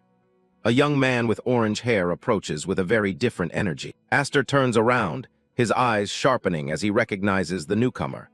The atmosphere shifts instantly from simple bullying to something much more dangerous. The newcomer is Gurion Elmheim, and he's wearing a wide, polite-looking smile that doesn't reach his eyes. He welcomes Aster with a fake warmth. Gurion mentions that since nobody really knows the details of Aster's birth, he's taken the liberty of calling him cousin. He seems to be relishing the chance to mock Aster's ambiguous origins. Aster doesn't back down for a second. He just looks Gurion in the eye and mentions that it's a real shame about what happened to Dariz, immediately killing the polite move. Gurion Elmheim shrugs off the mention of Dariz, claiming that a disgrace like him deserved to die. He admits with a casual smile that he actually feels refreshed now that his relative is gone. He continues his cold assessment, explaining that even though Dariz was only a year older, he was always bossy and threw his weight around. To Gurion, Dariz was nothing more than a constant nuisance. Gurion warns Aster not to underestimate the power and ruthlessness of the people from the main house. He doesn't care about the rumors of the Seven Wings. He believes the main family still holds the upper hand. As he walks past, Gurion whispers a final, chilling reminder that there's no one left to protect Aster here. He maintains a smug, superior expression as he heads toward the exam hall. The other examinees watch the exchange in stunned silence, realizing they're caught between two powerful members of the Elmheim family. They feel like they have rotten luck to be testing in the same year as these two monsters. While Vigor wipes the sweat from his face, the other examinees begin to mourn his fate for provoking the Elmheims, terrified by the prospect of being dragged into the centuries-old feud between the main and branch houses. The tension between the two Elmheims is something everyone can feel. Vigor realizes how much he screwed up by bullying a member of the Elmheim family earlier. He approaches Aster with a mix of anxiety and fear, rubbing his hands together. He starts brown-nosing, claiming he's heard all the legendary rumors and can't believe he's actually standing in front of the famous branch family member. Aster stares back with a calm, steady gaze, his golden eyes filled with an intensity that matches his reputation. The senior is momentarily paralyzed by the weight of the Elmheim presence. After a tense second, Aster's face breaks into a small, knowing smile. He seems much more composed and in control of his power than he was 4 years ago. Aster tells the older student that just Aster is fine, dropping the heavy weight of his family title for a moment. He carries himself with a quiet confidence as he steps forward to begin his new life at the academy. 4 years have passed, and the first venue for the entrance exam is finally open. High up on a balcony, a military official addresses the crowd, welcoming them with a speech about patriotism and courage. He doesn't hold back on the elitism either. He makes it clear that Kingdom Knights are a different breed entirely, far above the provincial ones crawling around the countryside. With a clenched fist and a booming voice, he reminds everyone of their primary duty. Their sole purpose is to serve and protect the king. The examinees listen intently, knowing that only the sharpest blades will make the cut. The official warns them that there's no room for blunt swords in their ranks. Looking down at the sea of hopefuls, he tells them to treat this exam exactly like a battlefield. He wants them to show their true worth from the very start. Standing among the crowd is Aster Elmheim, now a teenager with a much more powerful build. He listens to the official's ridiculous speech with a smirk, just happy to finally be back here. Becoming a Kingdom Knight was a dream he couldn't even reach for when he was wingless. Now, he's looking at a world of strength that was previously closed off to him. At the very top of that world sits Roderick A. Elmheim, the Kingdom Knight General Commander. He's the man Aster is truly gunning for. Aster stares down the silhouettes of the knights currently in power, his eyes fixed on the man at the top. He internally tells Roderick to just wait a little longer. His golden eyes glow with an intense determination. To get his revenge, he first has to dominate this selection exam. The time for waiting is over. He steals his resolve, ready to catch up to his enemies in no time. The official gives the signal, and the trial begins instantly. Heavy spears materialize in the air, plunging down toward the unsuspecting examinees. One guy doesn't even have time to react before an arrow pierces right through his head. Blood sprays as he collapses in the middle of the arena. Panic erupts as the examinees realize the scale of the danger. The proctor announces that the first trial is the trial of the Arrow Tower. It's a complete bloodbath from above. A massive rain of arrows fills the sky, and the rule is simple: be the last one standing to win. People are getting skewered left and right, screaming in confusion. They have no idea how to handle a literal storm of projectiles. Someone yells to run, realizing they'll all be killed if they just stay out in the open. The arena has turned into a chaotic struggle for survival. A few smarter ones try to group up and watch each other's backs. They form defensive circles, trying to block the arrows with their swords. From his vantage point, the proctor watches the veterans closely. They know exactly what they're doing, but even they are struggling. The proctor isn't very optimistic about their chances. He notes that the survival rate for this trial is usually only around 30%. He looks down at those who have already fallen, thinking that superficial countermeasures will quickly reach their limit. The true test of ability is about to begin. While everyone else is frantically dodging, a blonde applicant stands calmly amidst the chaos. The proctor is waiting for someone to show the kind of power that only a wing emblem can achieve. Aster stands right in the center, completely motionless with his back to the rain of arrows. He's not even trying to move, which looks like a death wish to everyone else. The surrounding examinees are baffled, wondering if he's just frozen from fear. They can't believe anyone would be that stupid. Gurion Elmheim, with his orange hair and arrogant smirk, watches from the side.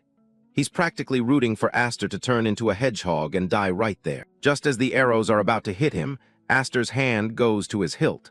A subtle glow starts to emanate from his position. A massive burst of red mana erupts, swirling around him like a violent hurricane. He doesn't even look back as the arrows are swept away by the force. The examinees nearby are thrown into total shock. They can't believe he's actually deflecting the entire storm by himself. The red mana vortex expands, scattering every single projectile that comes close. It's a terrifying display of raw power. Aster smirks, his expression sharp and dangerous. He challenges the trial to bring everything it has directly to him. He creates a literal mana tornado, standing calmly at the eye of the storm. The projectiles are shredded by the intensity of his magic. Vigor is left gaping, unable to comprehend the level of power he's seeing. He's forced to shield himself from the debris as Aster's vortex rages on. He looks on in pure terror, realizing that not a single arrow is even reaching Aster's body. The guy he was just mocking has become a total monster. The proctor is absolutely mesmerized by the technique. He realizes Aster is using his mana to create a massive updraft that's impossible to penetrate. It's as if Aster is cloaked in a living storm. The level of mana manipulation is far beyond anything the proctor expected from an examinee. Finally, the rain of arrows comes to a sudden halt. The examinees who survived look around, confused and wondering if the nightmare is finally over. The proctor ponders the results, noting that more people survived than he anticipated. He doesn't seem too bothered by it, though. He addresses the survivors, telling them they've shown some guts. He coldly points to the corpses littering the ground as proof of their success. Those who are still standing are officially declared to have passed the first trial. Gurion and the others catch their breath, still shaken by what just happened. But there's no time for anyone to rest. The proctor immediately starts leading the group toward the next trial grounds. Vigor grumble, calling the proctor a drill sergeant from hell. Aster just walks ahead, completely unfazed by the ordeal. Aster spots Vigor's mates panting heavily and can't help but mess with him. He asks if the senior is exhausted already, despite only having to endure a simple rain of arrows. Vigor's mates is sweating buckets, looking at the guy next to him with pure confusion. He can't wrap his head around why Aster is acting so completely unfazed after such a chaotic trial. Up on the balcony, the proctor watches Aster closely, his eyes narrowed in suspicion. He's genuinely impressed that the boy doesn't show a single hint of fatigue after releasing that much mana. The proctor thinks about the name, Aster of the Seven Wings, and decides he's eager to see how the kid fights in the next round. Aster just stands there, his presence alone command attention. As the examinees gather in the courtyard, Elmheim, with his bright orange hair and smug expression, starts walking away with his own clique. Aster watches his cousins back, knowing there's more to this than a simple exam. A dark memory or an orders from the main house flashes through the air. Gurion was told he must absolutely prevent Aster from becoming a royal knight for the sake of the family's future. Gurion looks determined, even a bit stressed, as he processes his instructions. He knows he can't afford to let a failure like Aster succeed on such a public stage. The proctor's voice booms across the yard again, announcing a new rule. To keep things fair for the next trial, everyone has to hand over their personal weapons and use identical standard swords. Vigor is already complaining about the change, thinking it's a huge pain. He watches as the guards start handing out the new blades to the line of students. He tries to downplay it, though, muttering that the swords mid-ranking knights carry aren't that different from what they're used to anyway. It's clear he's just trying to act tough. Aster examines the standard blade since his personal sword has been confiscated. Vigor, standing nearby, guesses that the officials are likely on guard because of Aster's strange sword. Everyone saw what he did in the first round. Aster just stares at the plain hilt in his hand, looking totally unimpressed. He doesn't need a legendary blade to deal with the people in this courtyard. Gurion doesn't miss a chance to twist the knife, mocking Aster for already being tamed like a lackey. He finds it hilarious that Aster is following the rules so obediently. Vigor is the one who gets offended first, shouting back and asking who exactly is calling them lackeys. Gurion just smiles, recognizing him as the heir to the house of Baron Smile. Gurion leans in with a cold, mocking look, telling Vigor that a third-rate countryside noble needs to learn a painful lesson. He warns him not to wag his tail at the wrong person if he wants to survive. That threat works instantly, and Vigor immediately starts groveling, begging young Master Gurion to listen. He desperately claims he has absolutely nothing to do with a guy like Aster. Aster just watches the pathetic display with a knowing smirk. He's not surprised by the betrayal. In fact, he probably expected it from someone like Vigor. The atmosphere in the group is beyond awkward now. Aster stands alone as the others distance themselves, clearly terrified of being associated with him. The proctor interrupts the drama to explain the rules for the second trial. It's going to be a siege battle, and everyone's looking for any advantage they can find. The examinees are split into 3 teams, assigned to battle for control over different camps scattered throughout the nearby forest. Aster finds himself on a team with Vigor and a mysterious blonde applicant. The goal is simple. A camp is considered occupied once your team's flag is raised on its flagpole. It's all about speed and coordination. Whichever team holds 2 or more camps by the time the evening bell rings will be the winner. The proctor warns that destroying or hiding the flags is strictly forbidden. However, that's where the rules end. The proctor basically gives them a license to kill, telling them to consider their standard swords as permits to slash and slaughter their enemies. Holding out the team-colored ribbons, the proctor starts announcing the member lists. Everyone is anxious to see who they'll be stuck with in the woods. Gurion ends up on the red team, while Aster is assigned to the blue team. Vigor is stuck right there with the young master of the Elmheim branch house, looking like he's about to faint. Out in the forest, a smoke signal rises into the sky, marking the official start of the trial. Aster watches the signal, ready to make his move. He starts calculating their path, noting that there are 3 flags per camp. To win, they have to capture at least 2 camps, including their own starting point. Vigor is already second-guessing everything, asking if that means only one team can pass the trial. He's clearly looking for an excuse to avoid any real conflict. The realization hits him like a ton of bricks. If they want to win, they'll have to fight in Elmheim, specifically Gurion. Vigor looks like he's seen a ghost. The other students turn to Aster, their voices trembling as they ask if that's really what all of this means. They're still clinging to a faint hope that there's some other way to get around it. Aster just looks at him with a deadpan expression, confused by why the guy is so panicked already. It's a trial. Of course there's going to be fighting. Vigor practically begs Aster to understand, saying they are all terrified of the Elmheim family's retaliation. He's shaking at the mere thought of it. He points out that their opponent isn't just anyone. It's the young master of the main Elmheim house. He can't even imagine the consequences of pointing a sword at someone like that. In his mind, he sees Gurion's smug face, knowing that even in a trial, the rules don't apply to the tyrants. To him, challenging an Elmheim is a literal suicide mission. Vigor's imagination runs wild with images of knights being brutally executed. He says they'd never be able to hold their heads high as knights again if they crossed that line. He's even more worried about the worst-case scenario, that their entire families and retainers would be slaughtered in retaliation.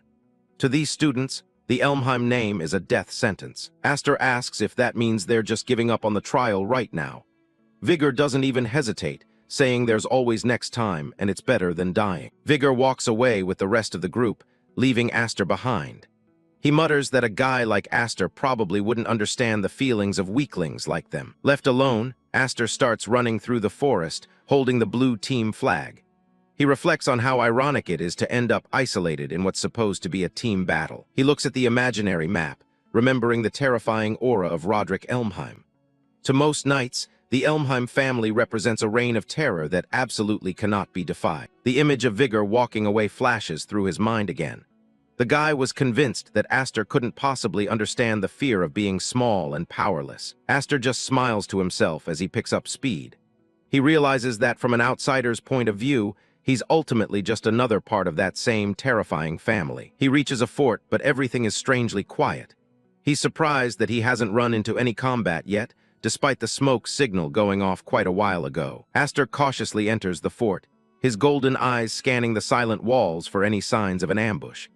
He's suspicious of the unnatural quiet that has settled over the entire area, wondering if the other teams are just being cautious, or if something else is going on. Emerging from the shadows, a blond guy stands there with a condescending smirk on his face.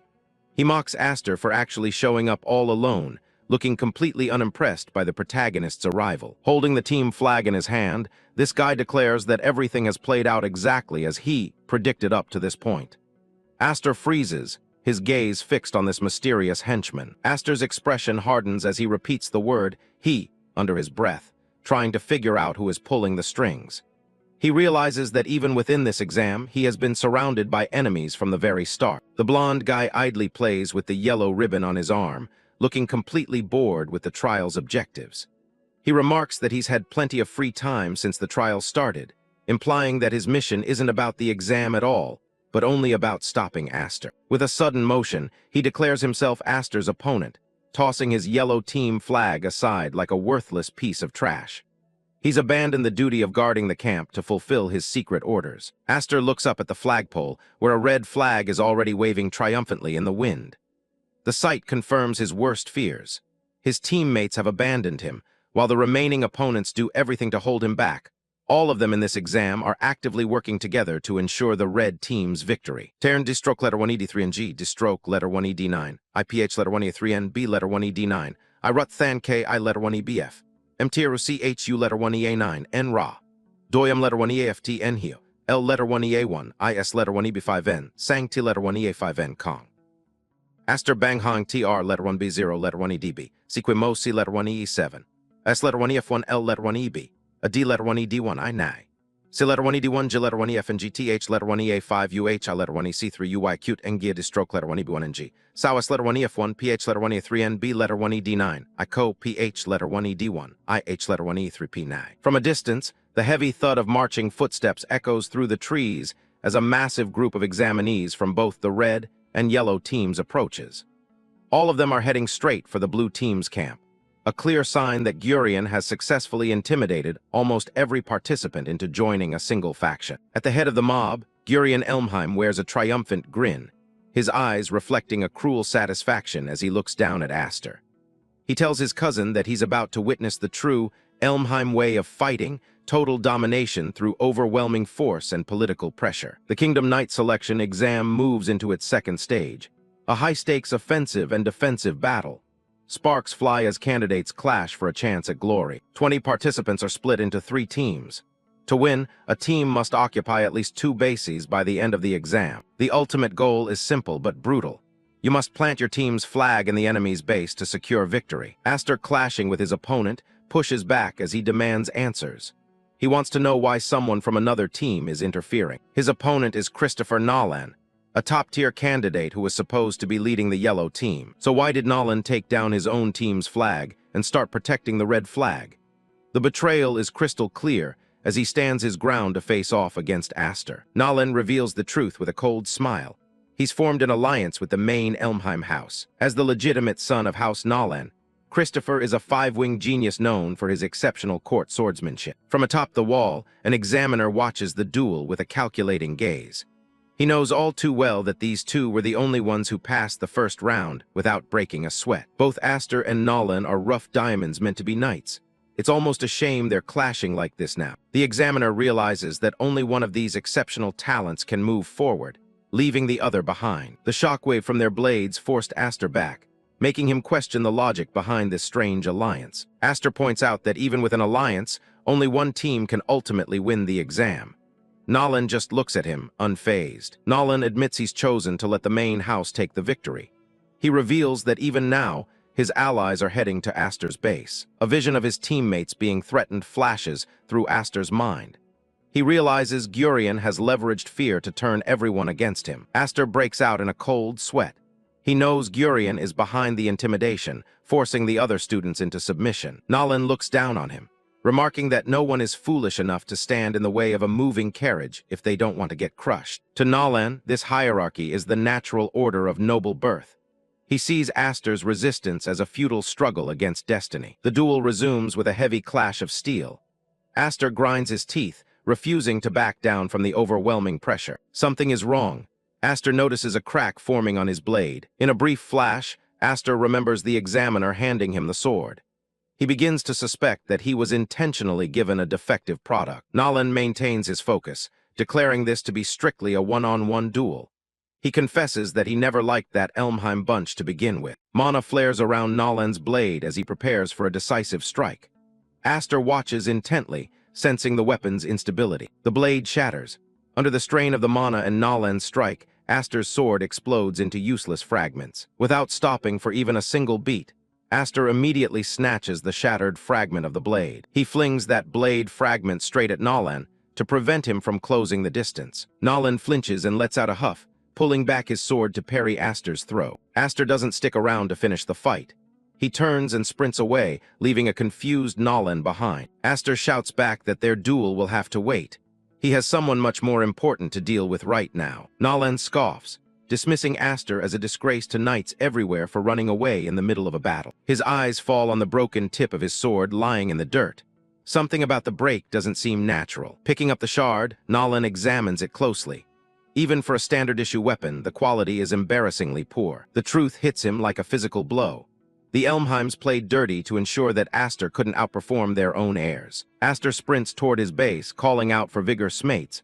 He needs to know if his comrades are still safe. He reaches the camp only to see the walls already occupied.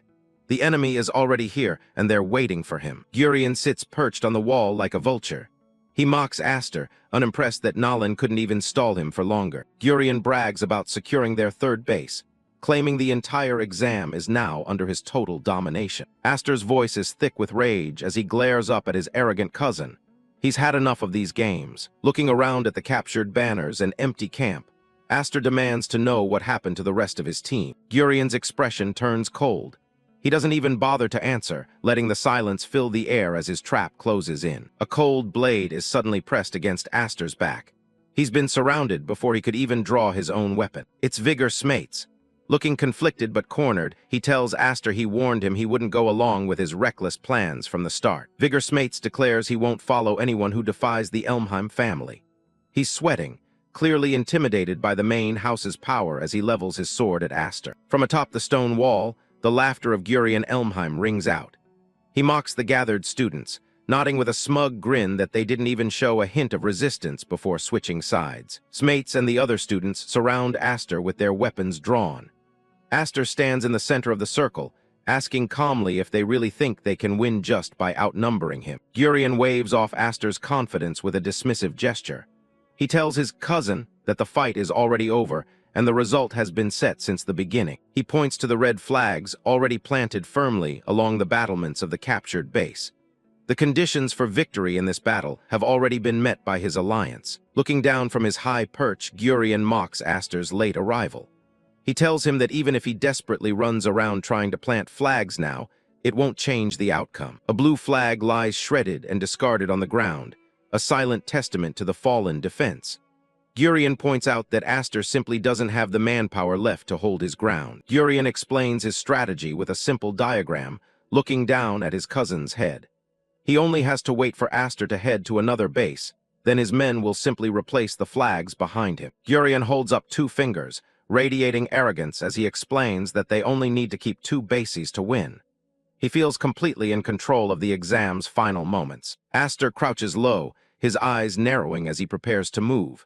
He tells them he'll simply make sure they aren't left standing to carry out their little plan. Aster's golden eyes flare with a dangerous light as he focuses his mana.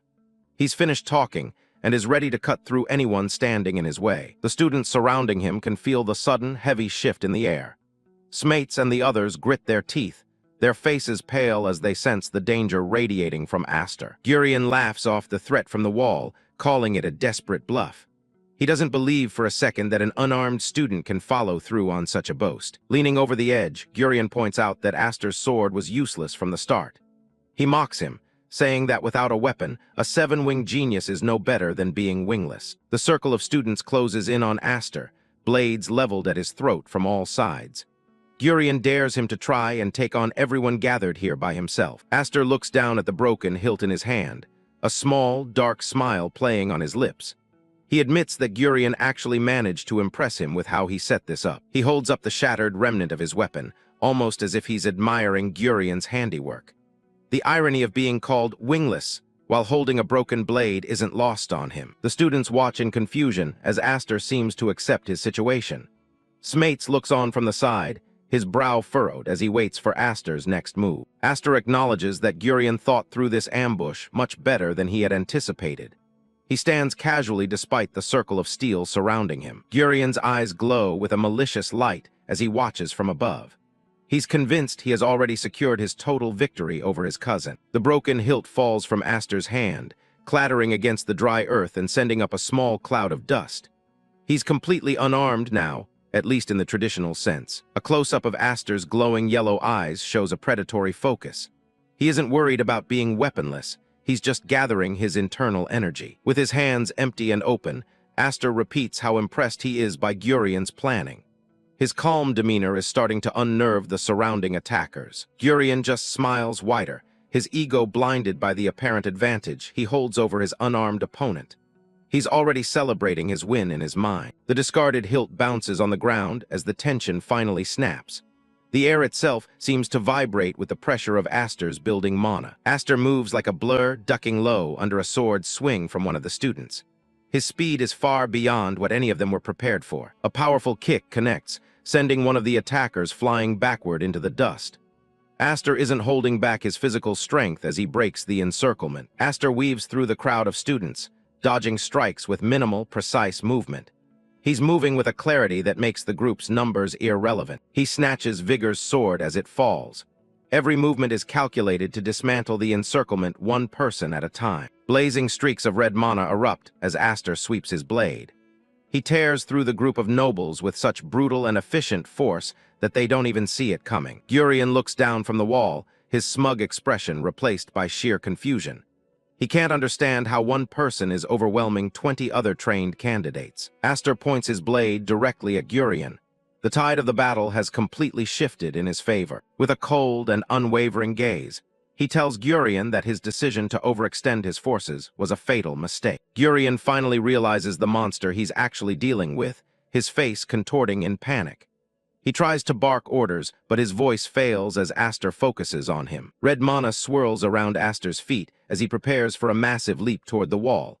The ground beneath him cracks from the sheer pressure of his takeoff. Aster launches himself into the air, soaring toward the top of the high stone battlements.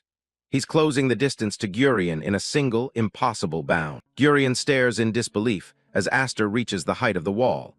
He can't comprehend someone being able to fly this far without the aid of a magic circle or wings. Midair, Aster's face is a mask of cold determination as he closes in.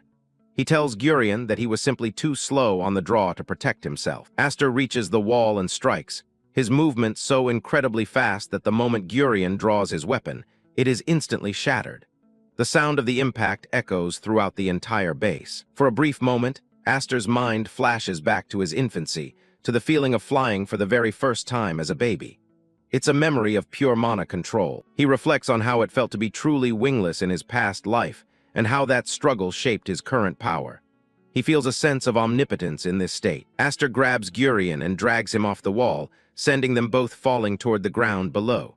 He notes that the wall, which once seemed so high, is now trivial to him. Gurion shouts for Aster to stop as he's pinned down. His face is pale, sweat beading on his forehead as he looks up from the dirt. Aster stands over the fallen noble, his boot firmly pinning Gurion to the ground. Gurion struggles uselessly against the overwhelming physical pressure of the stance. Looking down with glowing yellow eyes, Aster's expression is one of cold amusement. He remarks that the wall he once thought high now seems incredibly low. A massive plume of dust and mana-infused smoke erupts from the impact site. The force of the descent has left a literal crater in the earth. Thick clouds of debris billow outward, obscuring the battlefield. The sound of the crash still echoes through the captured base. Vigor Smates and the other defecting students stand frozen. They stare at the center of the impact, their bodies tense and faces pale. Smates' jaw drops as he stares at the settling dust. He's completely speechless, his eyes wide as he realizes the sheer gap in their abilities. As the air clears, the silhouette of Aster standing over the defeated Gurion is revealed. He holds a stolen blade casually by his side. Aster turns his gaze toward the remaining group of students. His golden eyes pierce through the gloom, demanding their full attention. Below, he is grabbing Gurion by the back of his collar. He hauls the noble across the ground like a discarded sack. With a careless shove, Aster tosses Gurion onto the ground in front of the others. Gurion groans in pain, unable to even lift his head from the dirt. He groans, his voice cracking as he orders the other students to stop waiting around and take Aster down. But that powerless voice, stripped of all authority, fails to move the frozen feet of the defecting students. Lying in the dirt, Gurion gasps for air and tries to reclaim his position.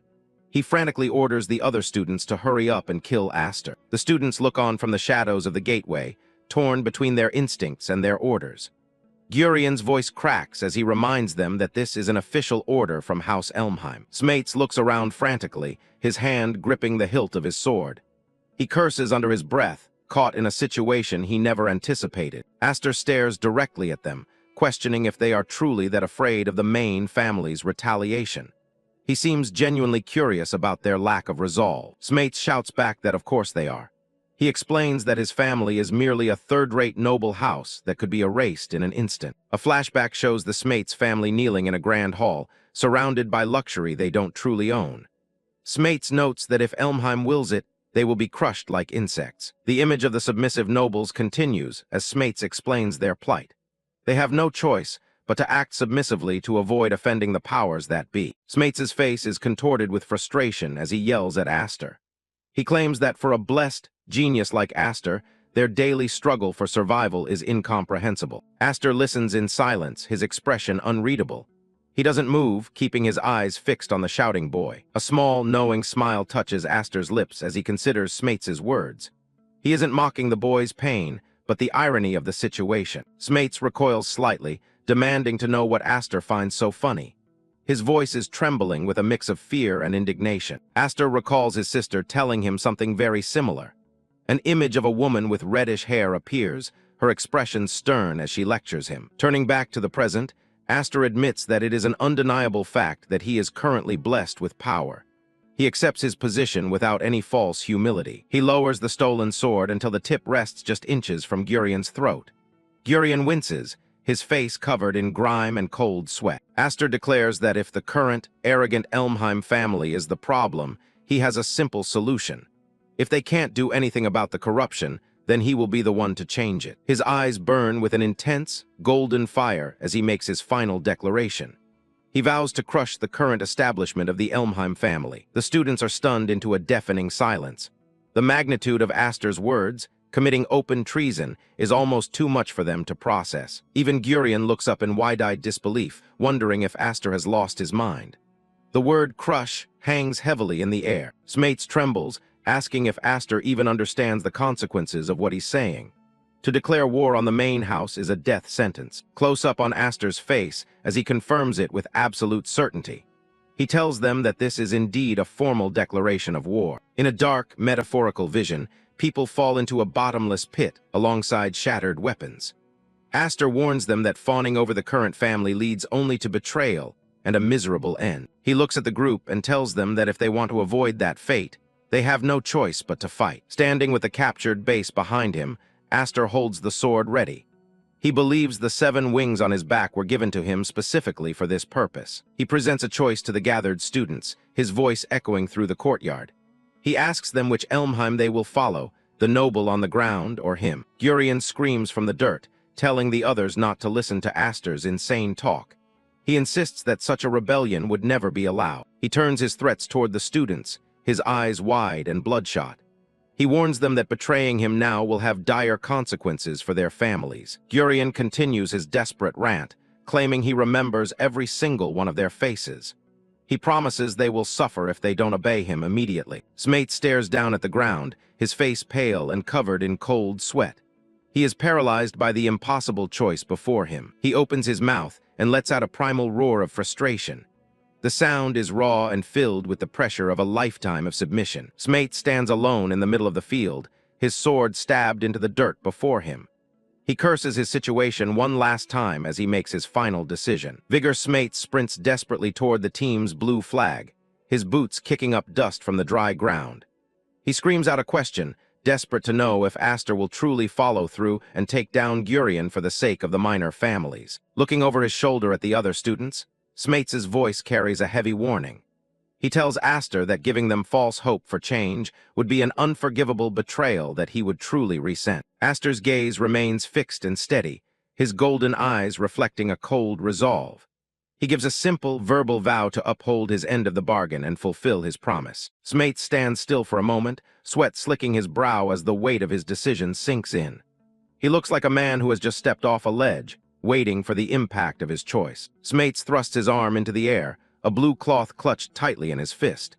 He shouts his full name and lineage, making his stand official before the entire gathered group. The declaration echoes across the field as Smates publicly sides with Aster A. Elmheim. The gesture marks a clear turning point in the battle for control over the base. The other students stand paralyzed, their faces pale with shock. They murmur in low voices, acknowledging that Gurion's authority and plan have completely disintegrated. Gurion lies in the dirt, the tip of a sword hovering dangerously close to his temple. His eyes burn with a dark, reddish light as he seethes, spitting out a final insult at his captor.